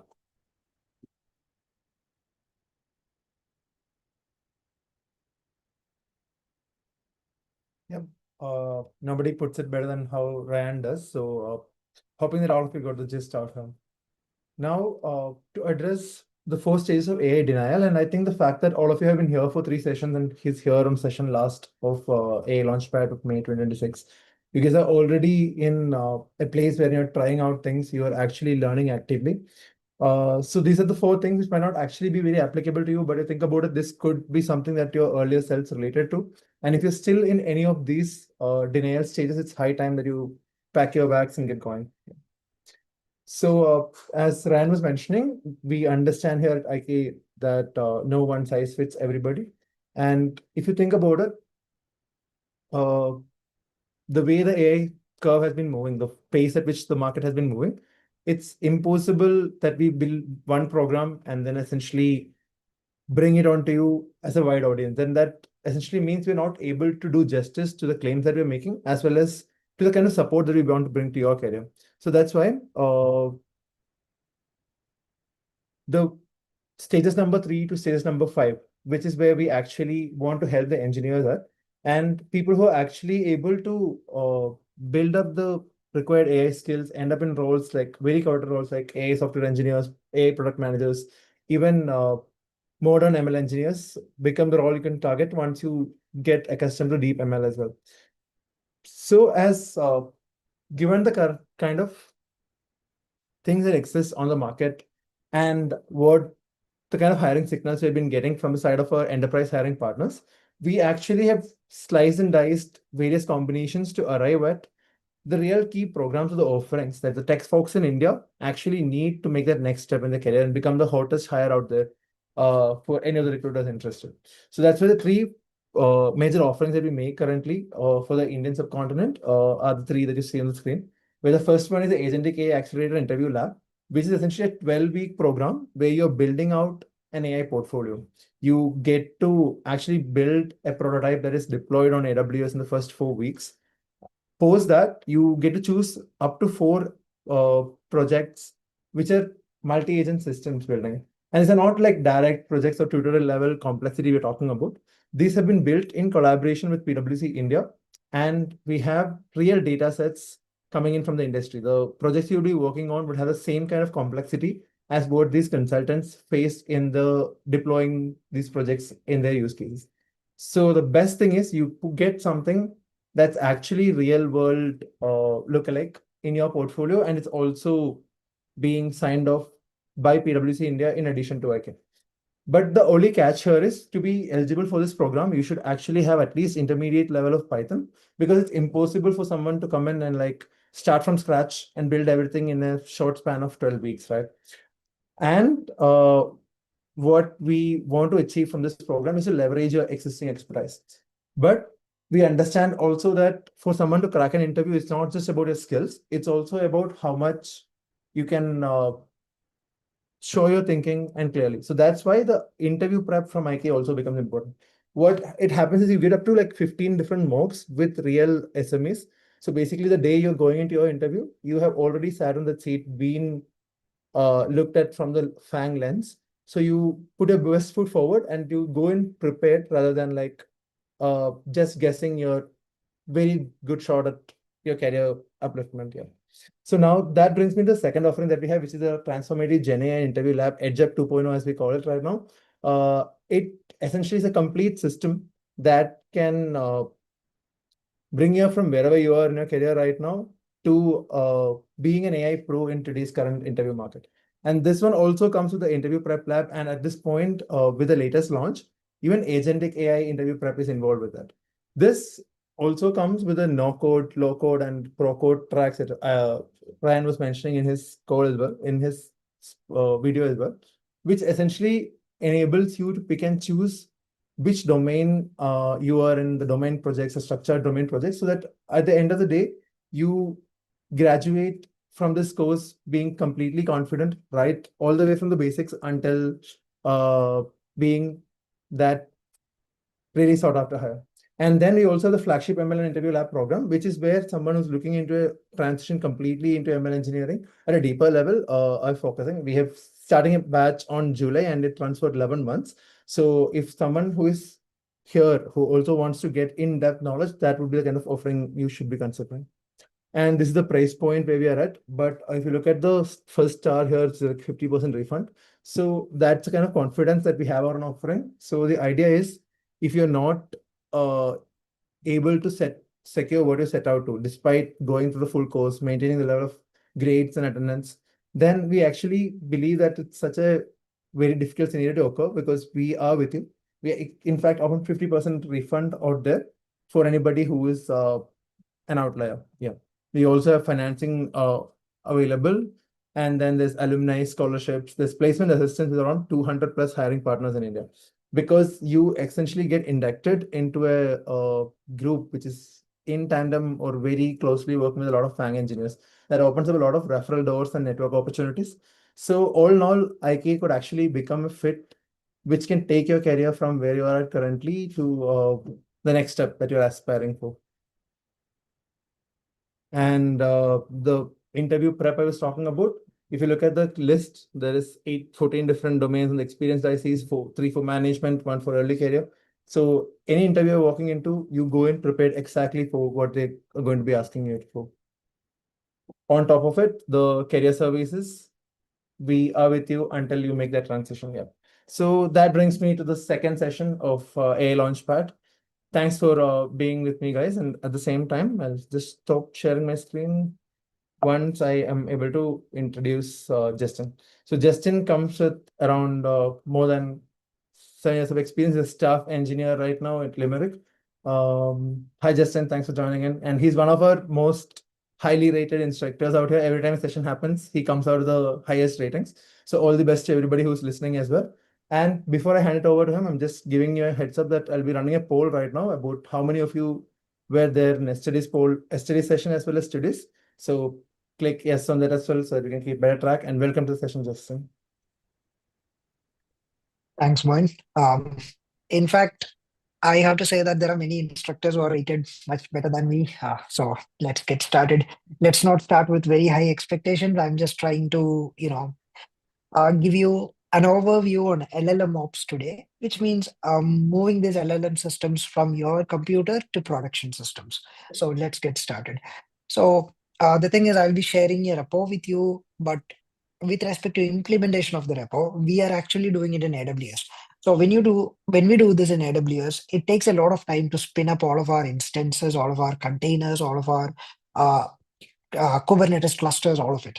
So it takes considerable time, like 20-30 minutes to spin up all of this, which is why I've done everything in advance. And I have a detailed set of steps mentioned in the repo, which you can replicate in order to do the same. So let's get started with what we have today. Shall I share the screen? I think I will. Yeah. All right. So, hi everyone, a quick introduction about me. I'm Justin Joseph, and I am a staff AI engineer working for Analog Devices at their European Research and Development Center in Limerick, Ireland. So, with respect to my educational credentials, I have a master's degree in data science, a PG diploma in applied statistics, and a bachelor's in industrial engineering. And I have around 9 to 10 years of experience in data science, ML engineering, AI engineering, all of this pretty much the same stuff. It's just focused on using AI models to solve business use cases. That's how I put it, clean and simple. So predominantly, I focus on industrial automation, and I have been focusing on industrial automation since the last 7 years. So we are currently working on uh, bridging the gap between the physical robotic systems and the agentic systems that you have. So the agentic systems that we have currently are software based. So we were used to thinking that when AI comes into existence, uh, we wouldn't have to do our daily chores, and our daily chores would be taken care by robotic systems, is what we used to think. But on the other hand, and then we used to think that, okay, then we'll get more time for our creative pursuits like poetry, art, etc. And when AI actually came into existence, it took out all the creative things from our hand, and we are left to do the manual tasks. So our research or our work at Analog Devices focuses on physical AI systems, or making robots autonomous, or making robots take autonomous decisions as to what to do and how to do it. All right, let's get started. Okay. Okay, so today we are focusing on LLM ops, taking these demos into production deployments. And for this, we are taking a very simple LLM model and we are trying to productionize it end to end. That is what our focus is for today's session. All right. Okay. So we look at what LLM ops is. So some of you might have worked with LLMs. Some of you might have deployed them. Very good. Some of you might have fine-tuned it. Some of you might have built agentic systems around LLMs, and some of you might not have had any of these experience. But shipping to real users at scale in a reliable fashion is where the operations part comes into existence. So you have ML ops, which is machine learning ops, where we deploy classic ML systems like classification models, regression models, etc. And then you have LLM ops, where you're focusing on deploying LLM systems or agentic systems, LLM based systems. So by now, I'm pretty sure that you understand the difference between LLMs and agents. The idea is that agents use LLM as the brain, and then it also has access to multiple other aspects like tools, databases, etc., based on which the LLM can make a more better reasoning. That's the whole idea about agentic systems, so that they are autonomous to a certain extent, and they can perform decision making, and they can utilize whatever resources that they have to the best extent. All right. Now, when focusing on LLM ops, we are trying to bridge the gap, and the gap is this system works on my laptop versus it works for thousands of users at 2 a.m. on a Tuesday. So this is what deployment is about. And bridging this gap is what LLM ops is about. So in LLM ops, we don't have the Jupyter notebook, or we would be rather having a structured code base, and not in a Jupyter notebook, but rather it's a deployment at scale that we are focusing on in such a way that it is accessible 24/7, and it uses API calls, and uh, the failures are caught automatically, and not by somebody who emails you saying that there's a problem with this, but rather the issues are revealed to you, or the issues are updated to you automatically in real time. So we will focus on the operational infrastructure that we'll be building, or that we'll be focusing today in order to make this happen. So, all right. So this is what I was just talking about. So earlier, for just research or development purpose, you have your Jupyter notebooks, you just have individual requests, and you don't have a concept of scale. You don't have multiple users, and you have to manually test everything out. But in production settings, you have thousands of concurrent users. Your requirement is 24/7 availability. You have significant cost optimization requirements as well, because you can't just uh, use expensive hardware if it is not required. So depending on the requirement, depending on the user requirement, depending on the bandwidth required, you should be adapting automatically. So it could be horizontal scaling, vertical scaling, all of that. Now, automated monitoring is also required because many a times you will face issues with your systems in production, and automatically understanding where the issues are and the logs intimating you that this faced so and so issues so that you could possibly fix that. All of this is our requirement with respect to production systems.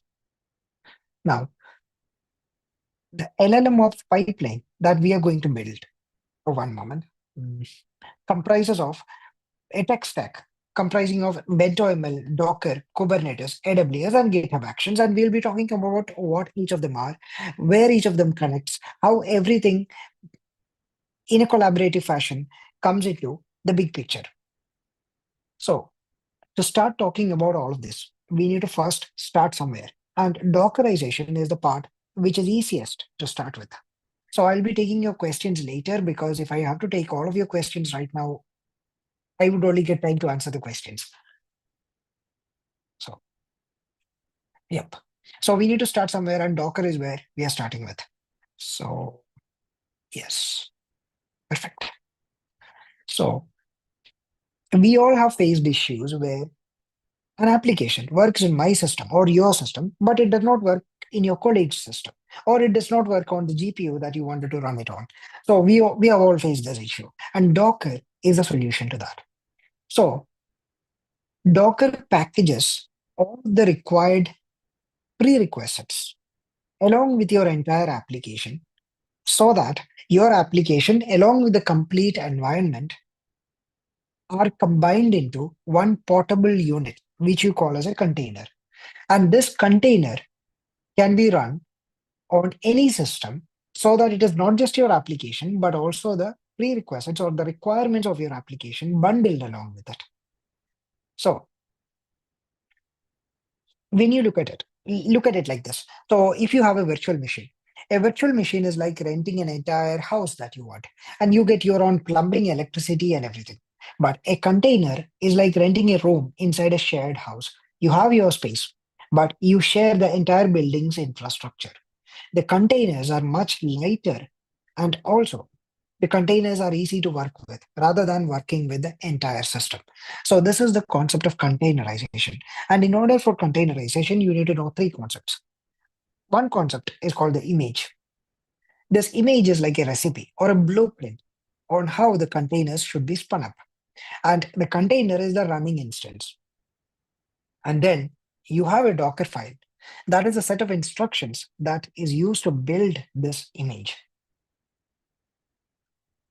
So we have the image, container, and Docker file. So we are using the container. We'll spin up containers, and inside containers is where we run our application. And the container consists of all the requirements for our application to run smoothly. So that once we have a containerized application, we will no longer have the issue that it works in my system, but it doesn't work in your system, because we are going to have the container spun up, and the container contains all the requisites in the correct package or in the correct version, in the correct format, everything, so that we don't have any issues with it.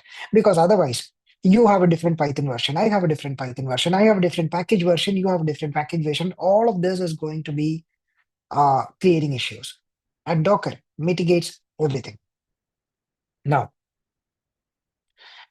we will also look at something called BentoML soon. And BentoML is what writes most of this Docker file automatically. We will look at that as well. So the idea of Docker is that, yeah, it packs your application plus all the requirements so that it works in all of the systems or every system that you deploy it in. Now coming to the next concept of Kubernetes.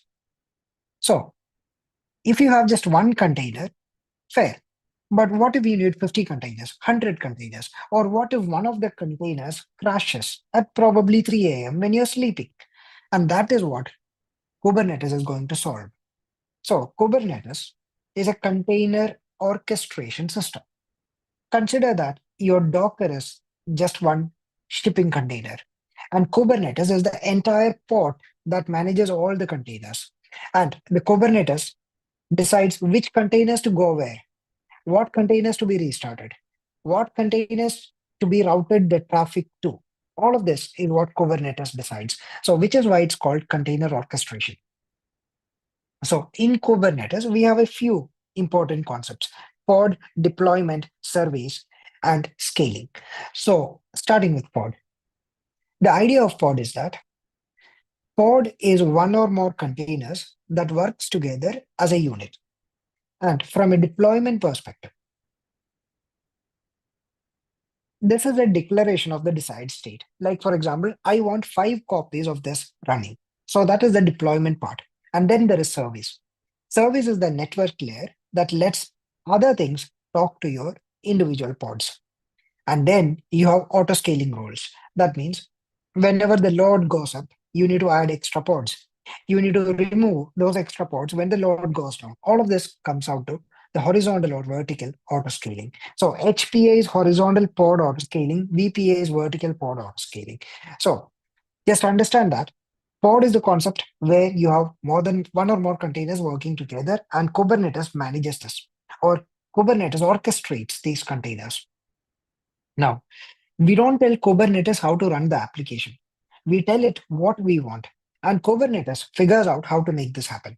That is the good thing. That automation is handed over to, or that requirement is handed over to Kubernetes, which automates it. So we just need to tell what is the requirement. So Kubernetes will take care of it. That means if a pod crashes, Kubernetes restarts it automatically. You don't have to wake up at 3 a.m. in order to do that.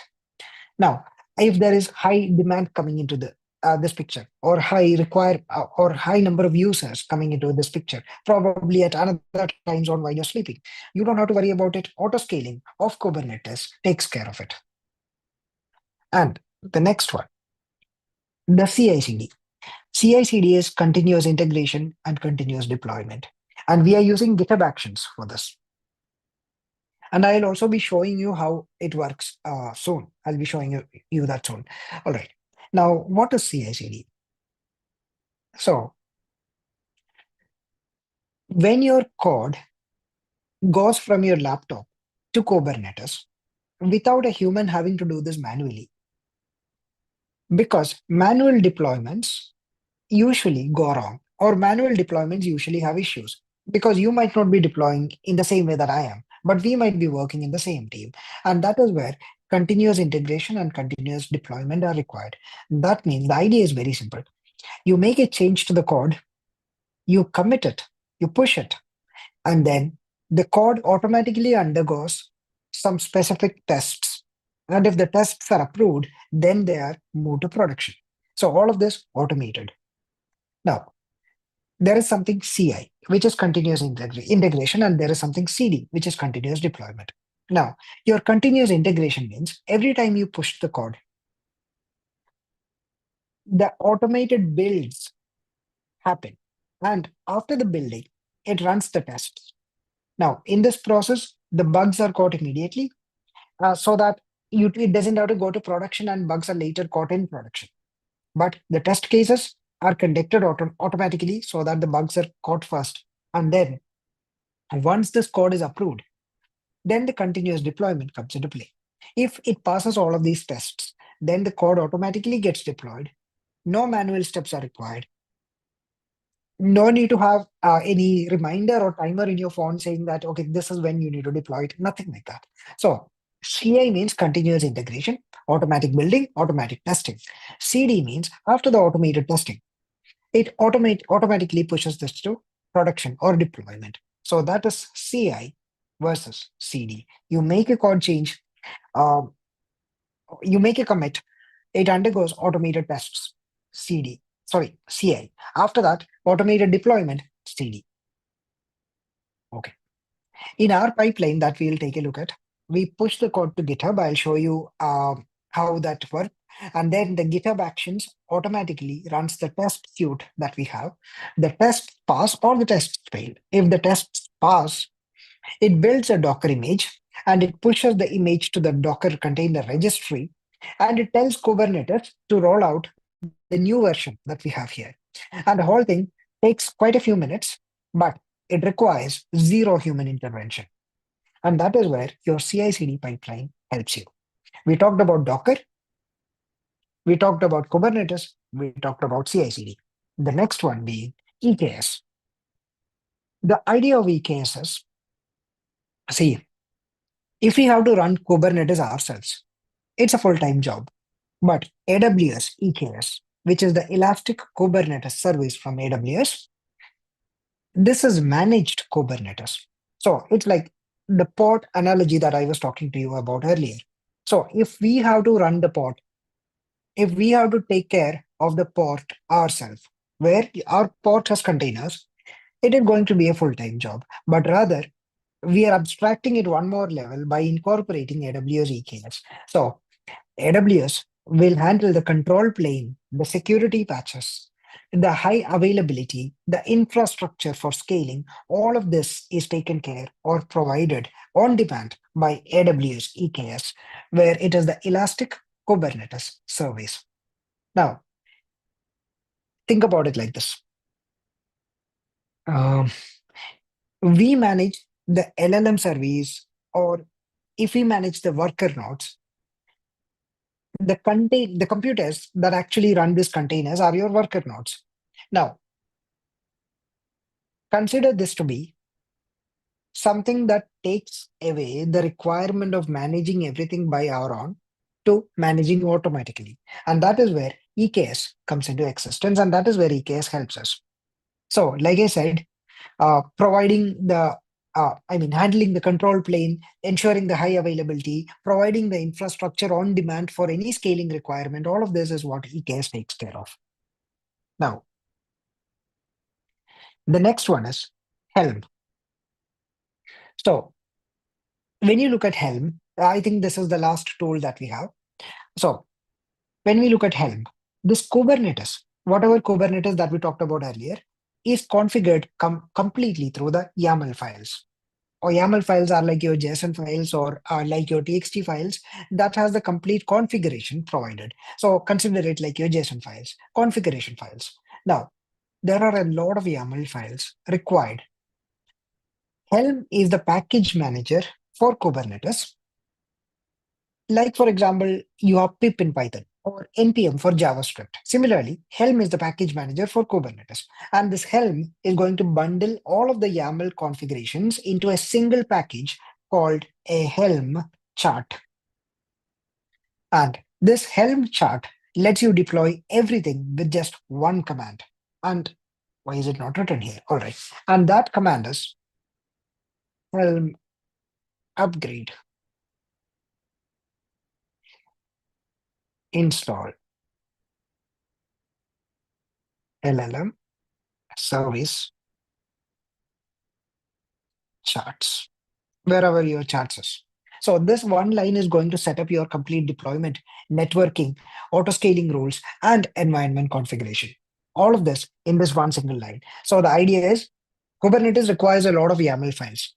Now, Helm is the package manager that bundles all of these YAML configurations into a single package called a chart. And you can deploy everything using a single command using this chart for deployment purpose.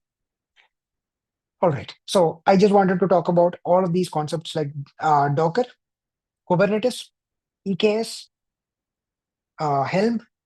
I think we have covered all of these topics that are required. And now coming to the monitoring aspect, which is your Prometheus and Grafana. So why do you need to monitor something in production?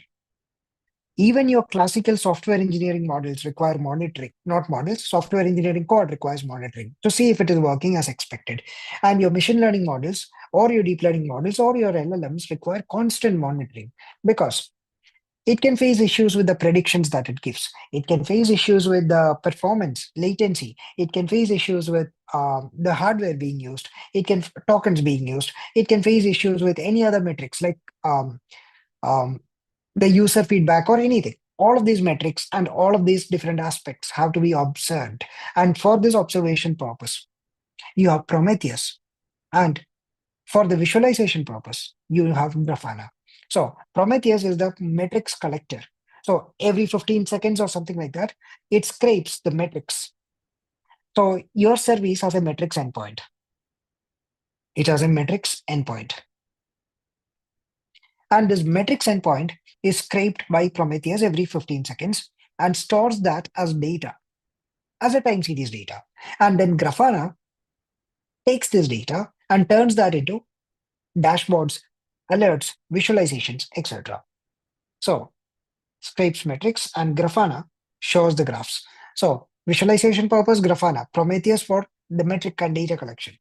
So generally for LLMs, the metrics that usually matters are something like one moment, something like your latency. Or and when you look at latency, there is something called P50, P95, P99, etc. Like for example, it's the 50th percentile, 95th percentile, 99th percentile, etc. And then we have something else called the request rate. Request rate is how many requests per second. And then you also have the error rate.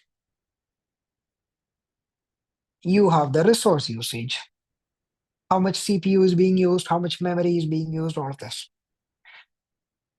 Cost per request. And cost per request means it cannot directly calculate the amount of money, but rather it can calculate the number of tokens that are burned. When you talk about tokens, think about it like the words or the subwords. So the more the tokens that are burned, the more the subscription cost, or the usually you subscribe to the LLMs, right? The more the subscription cost is going to turn out to be, or your subscription limit might hit soon. Now, all right. So for instance, if you're looking at latency, if your latency has a spike at P99 and not at P50, P50 is your median, by the way. If it is spiking at P99 and not at P50, it means you have a problem with the tail. That means some requests are getting stuck. And without proper observability, you will never have an idea that this is even happening under the hood. So you will have to investigate that further. Once you identify that, okay, this is what I'm seeing, and that's not normal. All right. Now, these are the individual components that encompasses your entire LLM ops. And by the way, you can incorporate more components as well. You can incorporate Langsmith, Langgraph, Langfuse. There are like a lot of options that you can incorporate further, but we are just limiting at that. And I'll talk to you about the use case as well. Now, we need to zoom out and see how everything that we talked about until now connects together. Now, okay. So in this diagram, you have the end-to-end pipeline, and your data comes from proprietary sources. Wait, sorry. Your data comes from proprietary sources as well as public sources. And then this goes through the data processing pipeline, and the data processing pipeline converts them into embeddings or vector stores. Quick question. Did any of the previous sessions cover the concept of vector stores or embeddings? I know there are a lot of people mentioning it. I'll zoom in. One moment. Is this good? Okay, perfect. Okay, perfect. So LLMs or vector stores were already covered, which is great to see. One moment. I need to zoom in on my tab, otherwise it won't be zooming in here. All right. Okay, thank you. So your data goes through the data processing pipelines and then gets converted to embeddings, and these embeddings will be stored in the vector DBs. So you can use embedding generation models like your what else? Your BERT models, sentence BERT, or any of the models that you prefer to convert text into embeddings. And now you have the pre-trained LLM. And this pre-trained LLM can be optionally adapted using fine-tuning if you want. It's optional. So if you want it to be more pertinent to your particular domain or your particular organization or your particular use case, then you can consider fine-tuning it. It's up to you. Now, after this, whether you do fine-tuning or few shot learning or whatever, you have an LLM, and this LLM is exposed via an LLM API. And this LLM API is being accessed by users. Users hit this LLM API through their web applications, mobile applications, or whatever. And the users hit this by sending the prompts, and also they get the responses in return. And they can also, the users provide the prompts, any tasks or queries, and they get the responses back.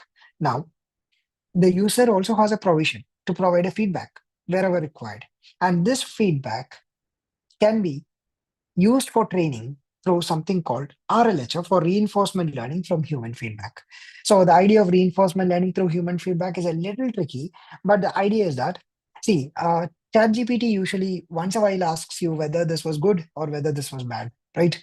All of these are human feedback that it collects, and the human feedback is used to improve something called the reward model, which is used to score the LLM, or which is used to check the quality of the output of the LLM. So I'm not going into the details of reinforcement learning with human feedback because that's a topic on its own. But if you're interested in it, I have a very simple and good video that explains reinforcement learning with human feedback that I came across a few months back. One moment. I can just share it in the chat. One moment. Let me just fetch that.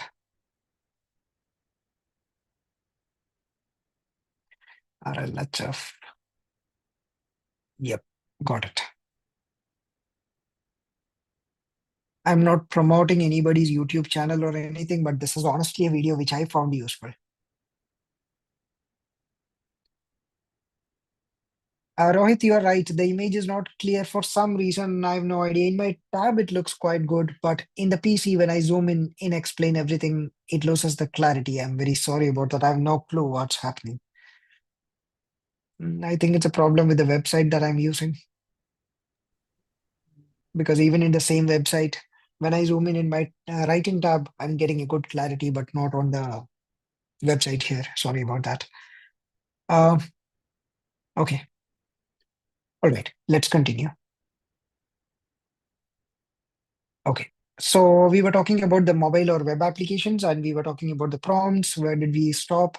We were talking about reinforcement learning with human feedback. So our LLM ops wraps around all of this. So you have a model versioning so that you can roll back whenever you want. You have the option to cache your model so that you don't recompute the expensive results. And you have the model monitoring so that you know when the quality of your model or the quality of your system degrades. And in this demo, we are going to have a superficial idea about simply taking a trained model and then productionizing it as a reliable API. And for this, we need to talk about Bento ML because we are going to use Bento ML today. So, one moment. See, here you can see good clarity, and then suddenly it deteriorates. I don't know. I have no clue as to what's happening. So the clarity initially is good, and the moment you spend a minute or two, it deteriorates. All right, let's anyway talk about it. Okay, let's continue. Okay, Bento ML. So, see, the idea is Bento ML, we are using Bento ML here and not Fast API. Why? Because you can use Fast API and you can connect all of this or wire all of this together yourself using Fast API. And you can write your own Docker files. You can manage the model artifacts yourself manually. But Bento ML is built for exactly this use case. Then why do we have to do all of this ourselves? Now, Fast API is a great web framework, but Bento ML is good at adding the ML specific things on top of this. So Fast API is the web framework. Bento ML adds ML specific stuff on top of this web framework. So the API generation. So for example, the built-in model versioning that you want, the automatic API generation from your Python type hints or your production optimizations like request batching, response caching, etc., or native containerization. All of this is taken care by Bento ML.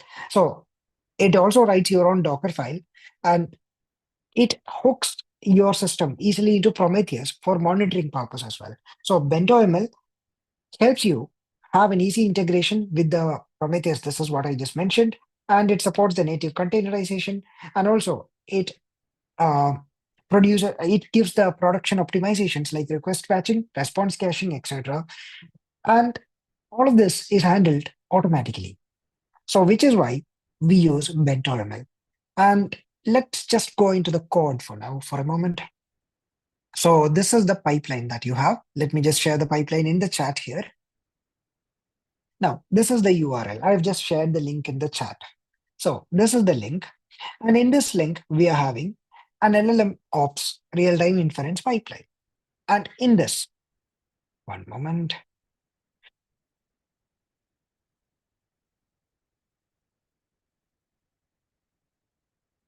Okay. So in this, the Bento ML service, Bento ML dot service.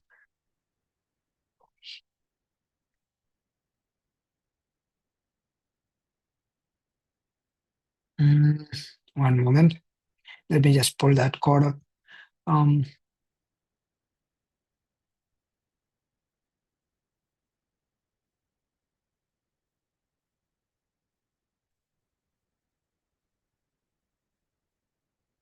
Yep, here. So here you can see that this decorator at bentoml.service here. So the idea here is that, see, the decorator at the top saying bentoml.service, probably I need to zoom in more so that you can see clearly. Yeah. Okay, here. So the bentoml.service here, this decorator mentions the resource requirements, and the Kubernetes is going to use this to schedule the pod correctly. So you have the resource requirements here, and this is used to schedule the pods correctly. Now, okay. So the init function here is going to load the model once the service starts. So that means it will not load on every request. It is going to load once the service starts. And the BentoML API decorator here. The BentoML API decorator here. Okay, this one turns this Python function into an HTTP endpoint automatically. So that's your entire service that you have. So you have the initialization where it loads the model, and you have a decorator that turns the Python function into an HTTP endpoint. Now, the BentoML handles the serialization, any health checks, metrics, exposure, containerization, all of this from here. Now, you can see here that we are loading a pre-trained model called Microsoft Dialog GPT Medium. And that is from Hugging Face, by the way. Hugging Face is a repository of open source models, data sets, etc., which you can utilize for any of your use cases. And we are using the Dialog GPT Medium model here. And Dialog GPT simply means it's a conversational model that you can use it for conversation purposes. And we are deploying it using BentoML on AWS, using by mentioning that these are the resources that we want, and these are the models. This is the model and the tokenizer and everything that we want. And then we are creating the HTTP endpoint in such a way that the HTTP endpoint can take the prompt from the user and then produce the response back to the user. Now, from the Python code, there are 3 commands that go from the Python code to a deployable Docker image. One is the BentoML build. One moment. Okay. Anyway, let me just mention that. So one is the BentoML build. The BentoML build packages a service. You have the BentoML containerize that creates the Docker image, and you have the Docker push. And the Docker push is what pushes a created Docker image into the AWS ECR, which is our container registry. Now, from the ECR, Kubernetes can pull the Docker image and then run it anywhere that it requires. So this is the concept or the high-level overview. Now,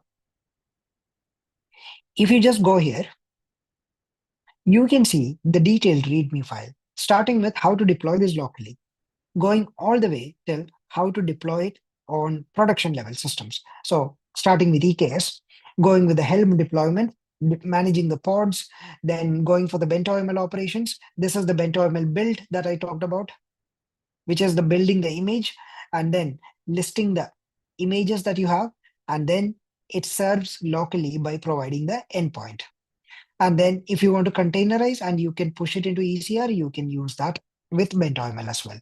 And then finally, for monitoring and observability purposes. So you can just follow this list of commands in this exact same what do you say, uh, order, and you will be able to deploy this yourself. And just one more thing, this would require a paid AWS subscription. And if you're using a free tier AWS subscription, then free means that demo, you have this $100 of credit and you can utilize that freely, that one. And if you're using the free one, just make sure that this will not work for the free version, but rather you will have to change the type of the node to uh, T3 micro. One moment. I had tried it. Yeah. So the low cost instance, and one of the name is T3 micro. So instead of this M5X large node type, you can change it to T3 micro and you can use it for productionization purposes from your free AWS subscription. But if you want to run this exactly as it is, then you will require a paid AWS subscription, just letting you know beforehand. That's it. All right. So we are building an EKS cluster here with two nodes.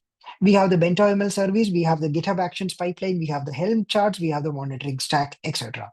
So I haven't enabled the monitoring stack as of now, but I can walk you through the CI/CD part.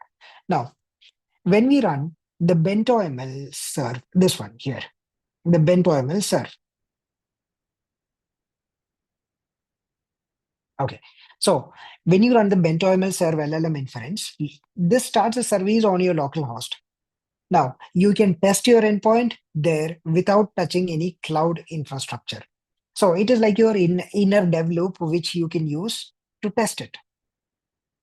So this is the local server that you can use for testing purposes. Now, wait, let's get back to this. Yeah.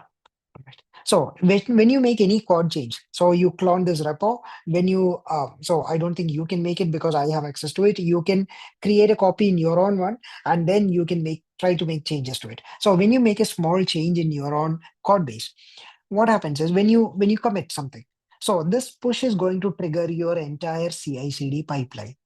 And the entire CI/CD pipeline means, see, uh, the code is pushed and the code undergoes a series of tests. And if the tests pass, then it is going to run the BentoML build, the BentoML containerize, tags the image with the AWS ECR, and then this whole build is going to take around 10 minutes. So in the interest of time, I had already committed, oh wait, where exactly is it? I had already committed some file changes. So when you look at the GitHub actions here you can see actions.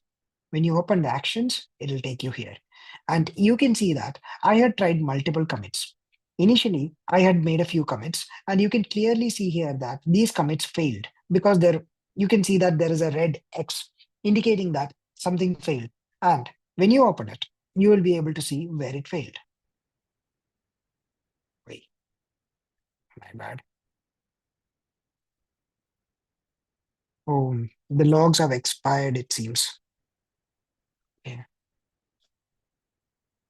Oh, I'm sorry, I did not check that part. Okay.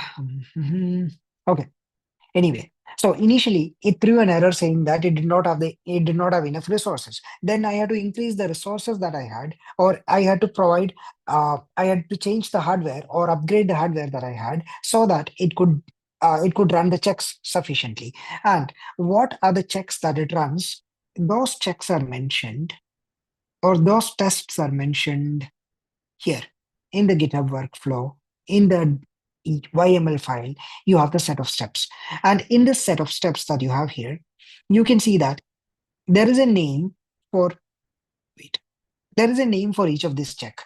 And for that, see, you have a series of steps mentioned here. So if it completes that series of checks or series of steps, it is going to go to the next step. So if it fails in any of this, the continuous integration fails. So initially I had faced some issues with respect to the disk space that we had in our AWS resources. And then I added this extra free disk space step. so that every time I perform a continuous integration, it first starts after freeing the disk space so that it would have ample disk space to create everything that it requires without facing an error.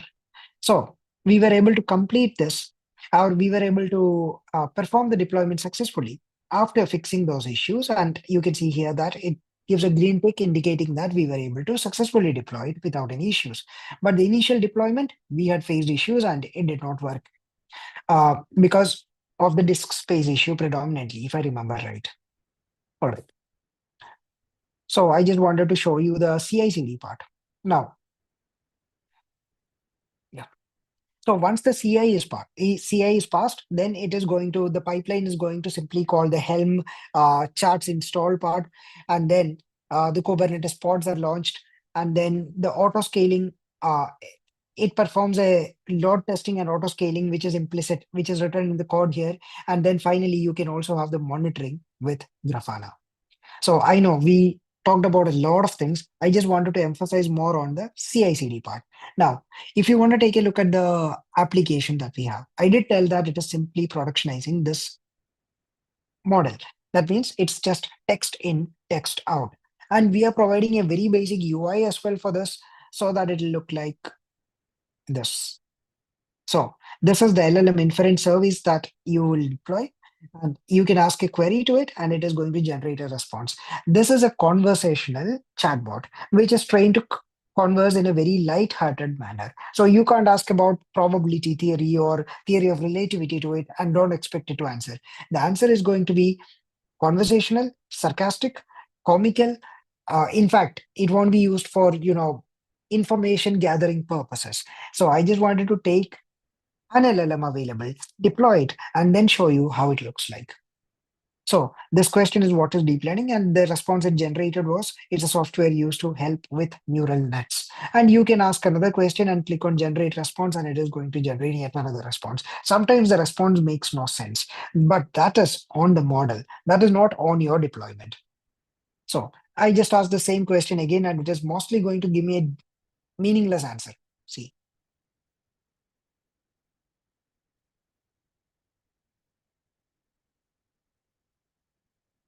Latency is an issue, right? I should have fixed it. Probably next time. Okay. See, it just gives a meaningless answer saying that I'm learning about deep learning in the Reddit deep learning subreddit. So it is once again a conversational LLM. So it's a large scale pre-trained dialogue response generation model for multi-turn conversations. It is not something that is generally used for meaningful conversation, or it is not something used for information gathering or anything like that. See, these are the examples that they have already given you. Does money buy happiness is the user's query, and the response will depend on how much money you spend on it. So if tomorrow Gemini or Claude or ChatGPT gives you this response, you will remove the subscription immediately. So this is just an open source model that was built for the purpose of simple, light-hearted, multi-turn conversations. All right, let's continue what we were talking about. All right. Now, here, sorry.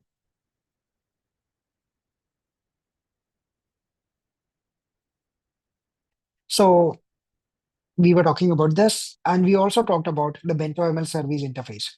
Sorry, service structure. So we talked about the resources, we talked about the init function, we talked about the bentoml.api, all of this. Now, when you go beyond your notebooks for actual production system practices, see,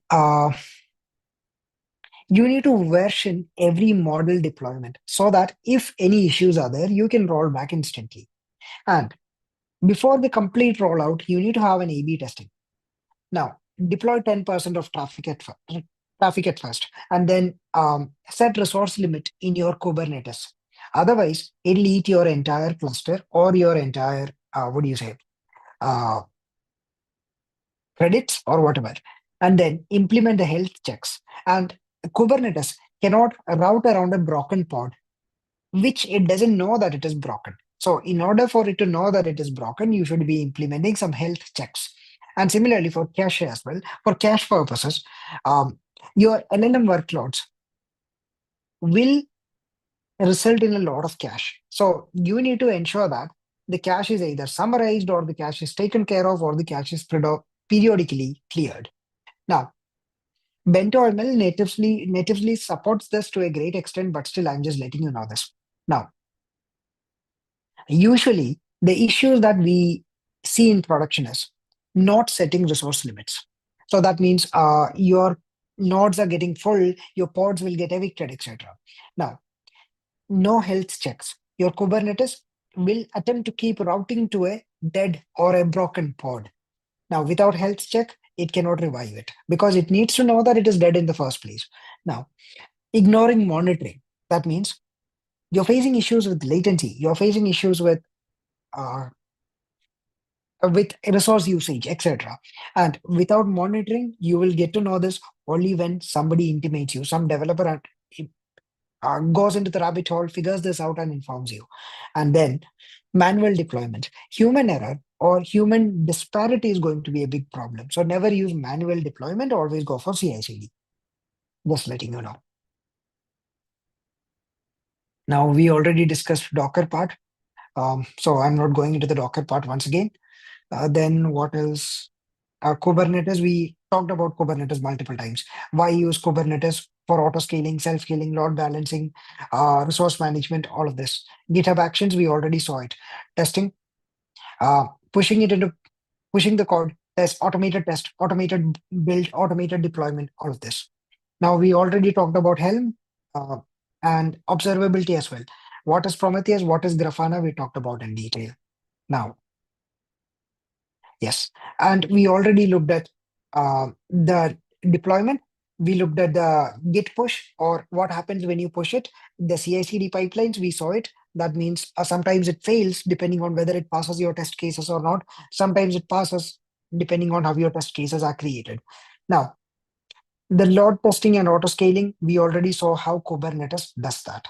And the monitoring, I have not pulled up the monitoring, so which is why I will not be in a position to demo it today. But otherwise, the rest of the things I just wanted to show you here. And if you want to replicate this, just follow the same steps that is there, step after step, and you will not face any issues. You will be able to deploy it successfully. So you have the entire code here as well. Now, we have some best practices with respect to LLMs, which I already mentioned about, like versioning, A/B testing, resource limits, health checks, uh, caching the common queries, or batching the requests whenever possible, which BentoML already does it for us. Now, yep. Now, from a production perspective, this might already be covered for you from the previous sessions, most probably, because when even working in Jupyter notebooks, you should not be directly copy pasting your OpenAI API key or something like that in your notebook, but rather you should be having the secrets as either something like Kubernetes secrets, AWS secrets manager, or at least environment variables rather than having directly in your code. So, uh, it is also there here in GitHub. I forgot where exactly is the location of that. GitHub security and quality. Wait, or was it in my profile? Ah, I got logged out. One moment.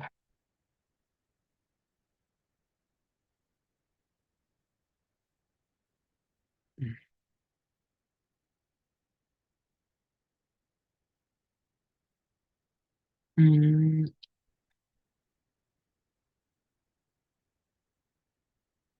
I think it was in settings. It was somewhere in key or something like that. Let me just try to find it out. Probably here. No, not the SSH keys. Uh,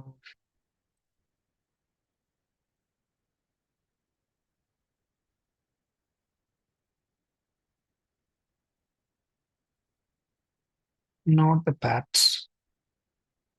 One moment.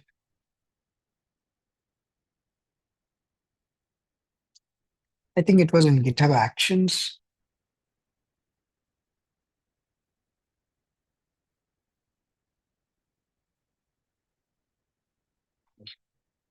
I couldn't locate it. I was just.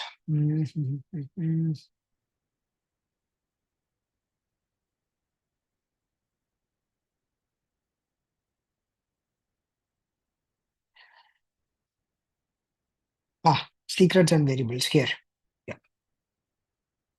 So you can see here that the AWS account ID, the AWS role, ARN, etc. are stored as keys so that it can retrieve whenever these keys are called from my GitHub profile.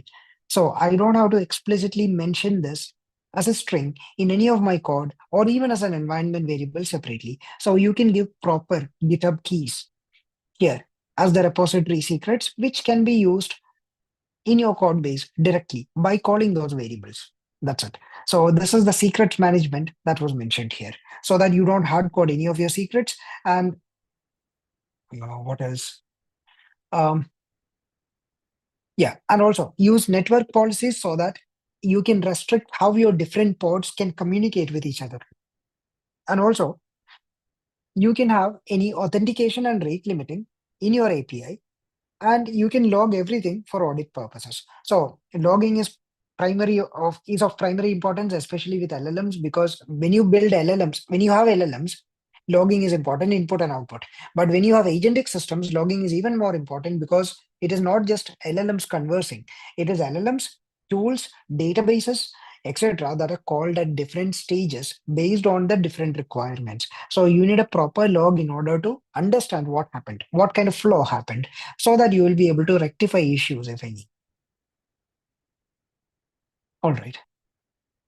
So I just wanted to touch on these aspects, and let me just share this link with you once again, because I know some people might have lost the link to this. Oh, uh, I'm very sorry. I mean, was I talking without sharing the screen? But it shows me that screen is being shared. Was the issue fixed? Okay. Was there an intermittent issue where screen was not shared in between? There was just nothing, but then it got fixed on its own. Your screen is visible now. Oh, okay. I mean, in fact, okay, thank you. So I'm just sharing this once again with you so that you can utilize this. And when running this, just keep this in mind. This requires a paid AWS subscription. And if you want to run it on free AWS subscriptions, then you will have to change this into T3 micro. Then you will be able to. M5X large node type is paid. Okay. It was visible the whole time. All right. I mean, I don't know what happened. Thank you very much. Okay. Perfect.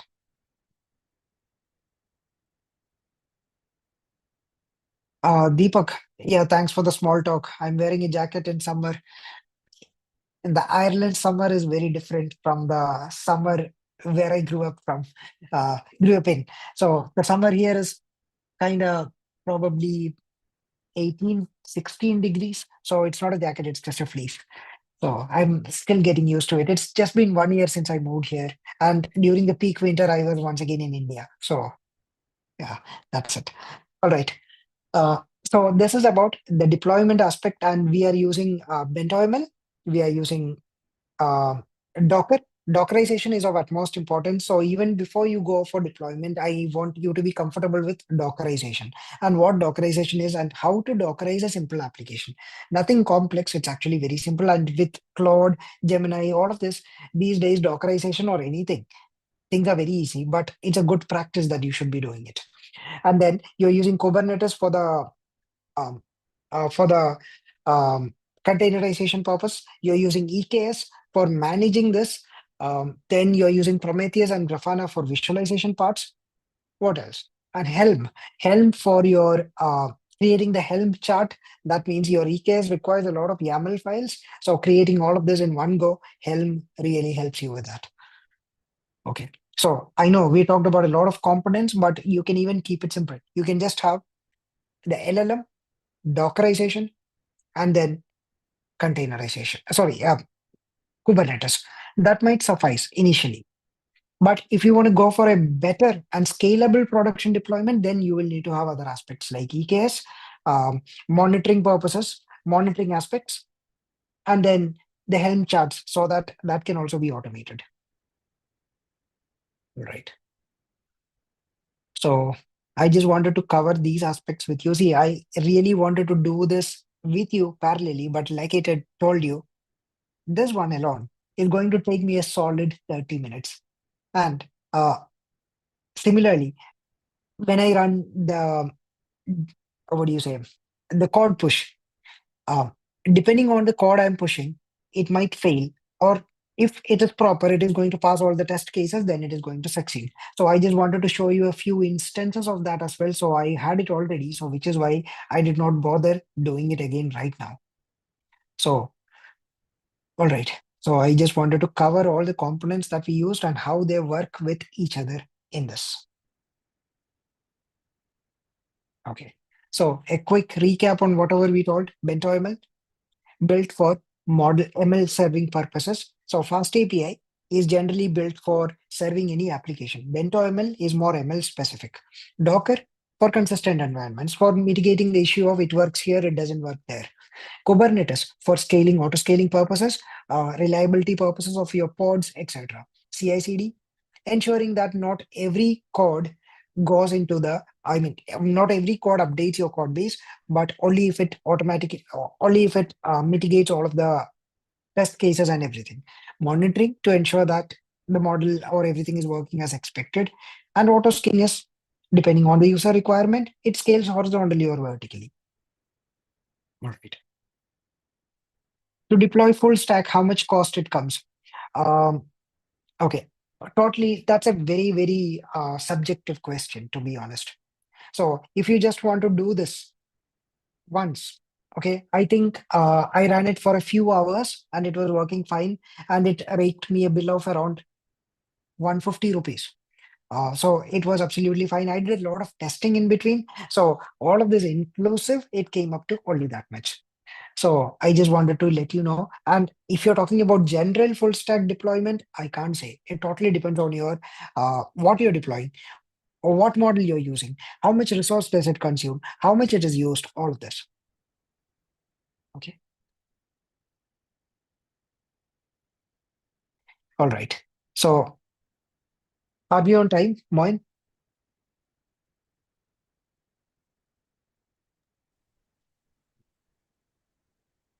Can you hear me? We still have time. Hello. Can you hear me? Hello? Yes, I can hear you. Yes. No, I think we still have time. We can go ahead. Okay. Perfect. Then I think we can take some questions then in that case. We have the Q&A, right? Is the Q&A right Yeah. now or is it after something? You can take the Q&A now. Okay, perfect. Let me take a look at the questions that are coming in.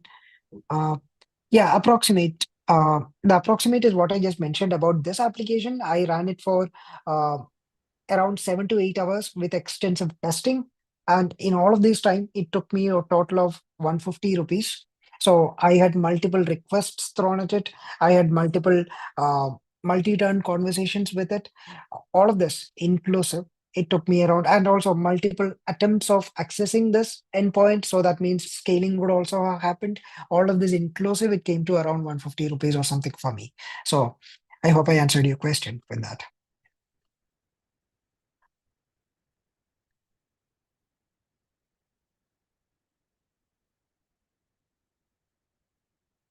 Right. So one moment, I'm just looking through the chat for the questions.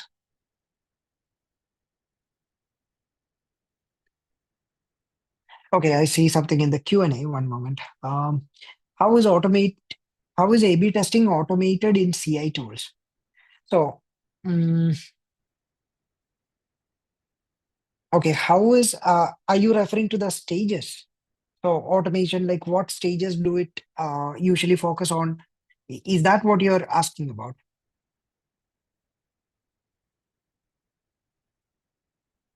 So I'll give you a brief idea about that. So when you talk about A/B testing, see, uh, the developer creates different variants. Something like you have the current, if you have the checkout page, for instance, you have the current checkout page, you have the read side checkout page. Now, This is usually implemented using the feature flagging or the configuration toggles or the experiment frameworks. And for that, you have a lot of tools that you usually use. Like, for example, there is something called Launch Darkly, there is something called Optimizely, etc. Now, if you're asking about the CI pipelines, building both the versions, you have the CI pipeline in GitHub Actions, GitLab, Jenkins, etc. That runs the test, that runs the security scans, that performs the packaging and all of this. And then the CD part deploys it. Now, the CD deployment is done in a traffic splitting way. Like, for example, 90% of users is going to have the first version, which is already there. 10% of users will have the new version. And this is commonly done using something like a feature flag targeting or something like a canary deployment systems, etc. Now, in Kubernetes, we have the feature to support this canary deployment, by the way. Now, that will be good for your A/B testing. I think that's what you meant, right? Now, your Prometheus, Grafana, and everything are going to collect the conversion rates, latency, error rates, all of these from these two different versions. So, version A, which is already in place, and version B, which you deployed it for a selected set of users. Now, after this, it can automatically evaluate the performance or compare the performance of the new one with the previous one so that you can decide which to go with or whether the new one is reliable or not. Okay. Harshil, you're asking if for GenAI we need VectorDB, or in which case do we not need VectorDB? Okay, so the idea is simple. If you just have an LLM, you want to trigger the LLM, get the output of the LLM, you don't need a VectorDB. When you need a VectorDB is when you require something like a RAG system. So, one moment. So, this is the RAG system. So, you require a VectorDB in a system like this. So, traditionally, it is just your LLM getting the input and generating the answer. But many a times we would feel that, okay, that is not sufficient. I have a corpus of documents proprietary to my organization, and then I want the LLM to answer based on that. So you cannot provide the text of all the documents every single time as a query to the LLM, but rather you want the text to be stored somewhere.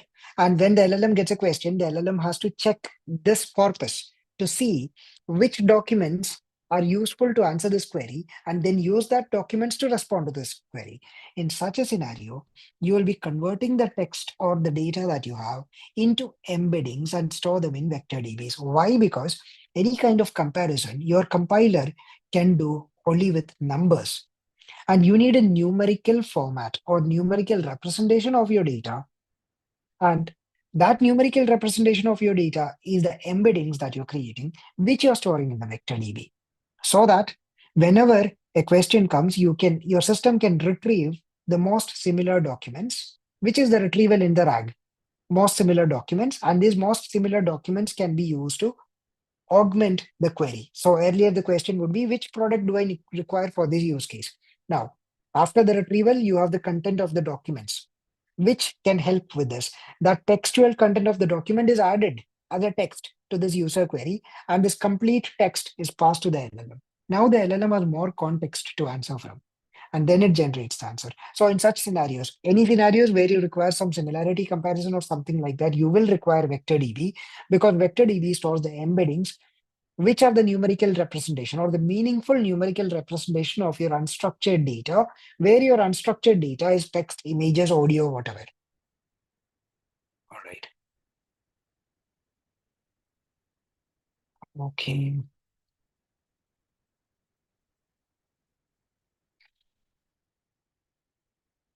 And oh yeah, I see a question. Which tool is used for logging generally in MLOps or LLMOps? Oh, you can actually use classical tools as well. Like for example, in deep learning, machine learning, we use some tools like weights and biases. That's one tool. MLflow, that's another tool. Then Prometheus Grafana, which we just talked about right now, that is used for logging. It depends on what you're logging. If you're logging something like system metrics, GPU, CPU usage, inference latency, request throughput, all of this, you can use Prometheus Grafana itself. Now, if you're looking for some LLM specific tools, then you should be looking for something like LangFuse, Langsmith, etc. Or also there is something called Helicon, Arise AI, etc. I have never used them, but I've read about them. But LangFuse and Langsmith, I've used them. They're good. All right.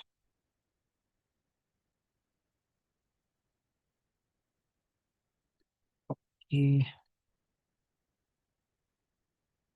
Now, okay. Naveen, you're asking to deploy a full stack, how much will it cost? You are asking about uh, a Swiggy application. Swiggy application. Oh, uh, it's actually a very, very open-ended question, I would say. So if you're looking at a Swiggy application, see, uh, mm, but if you're looking at a Swiggy application, where exactly, uh, okay, it's not about LLM ops is what I understand, right? Hmm, fair. So I don't know where to start with, to be honest, because I feel it's a bit open-ended. Uh, okay, if you have to deploy something like that, let's talk about what would be required to deploy something like that, because only then we can come up with any assumption, right? So if you have to deploy something like a Swiggy application, so if it is a one-time deployment cost, I'm just thinking of a basic MVP or a basic MVP. That means you have a simple ordering, static menus, manual dispatch, etc. Then if that is the case, I think it's going to cost you a bit. Uh, at least around $10,000 is what I assume. That might wait. At least $1,000 is what I assume in order to have a basic MVP for this, because you would have a cloud infrastructure requirement like AWS or something like that. Now, you require hosting, you require compute, you require storage, CDN. Um, then you need access to third-party APIs. I don't know how much they cost, but I have not factored that in. Your Google Maps API, or your SMS APIs, or your payment gateways. So since I have not worked in procuring that, I do not know the cost incurred with that.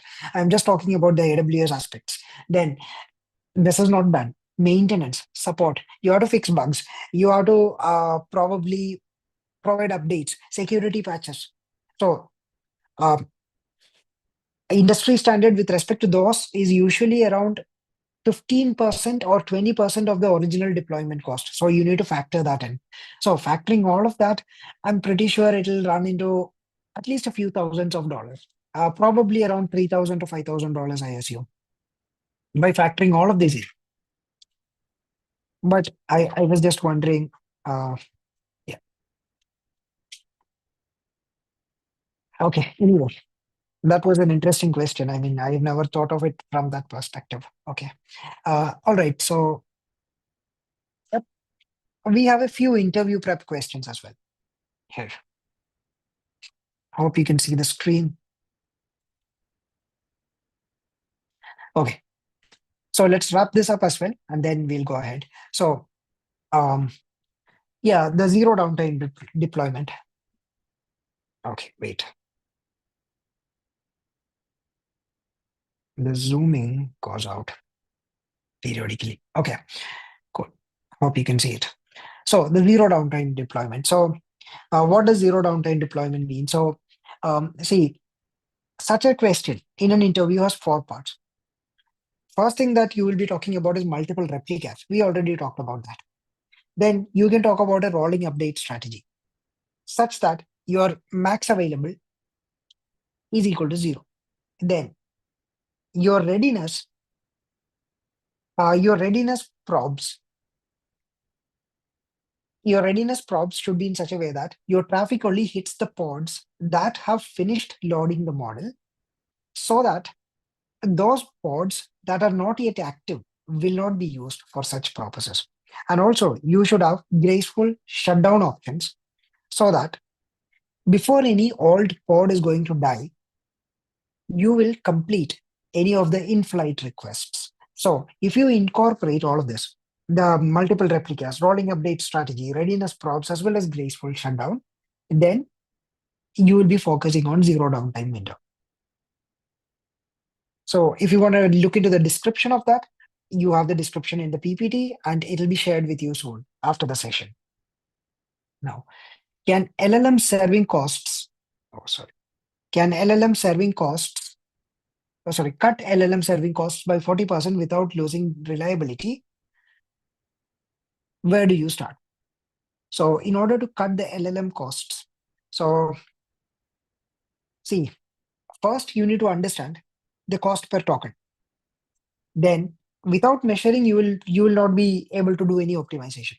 Then the next one would be caching. That means if you have frequent questions about the same topic coming up, you can have a cache, which is a persistent storage, where the response would be fetched from depending on the user, whether they ask a similar question again. Then batching. BentoML already takes care of that. So when you do the batching, you are not processing it one by one. And when you do batching, it significantly improves the GPU utilization that you have. Now, the horizontal pod auto scaling. Now, you can scale to 0 during the off hours if your service level agreement allows it. Otherwise, you can keep a very minimum required level of number of pods at odd hours depending on your requirement. So if you have right sized horizontal pod auto scaling, then that can also cut your costs significantly. So you need to decide how much you need to consistently have. And then scaling can be beyond that. And that decision significantly affects your cost as well. So just wanted to cover these two topics. And we already have our AMA running. So Moin, I did cover that as well. Yep. I think that brings us to the end of the session today, and this is the end of the May's AI Launchpad, and I've launched the feedback poll as well.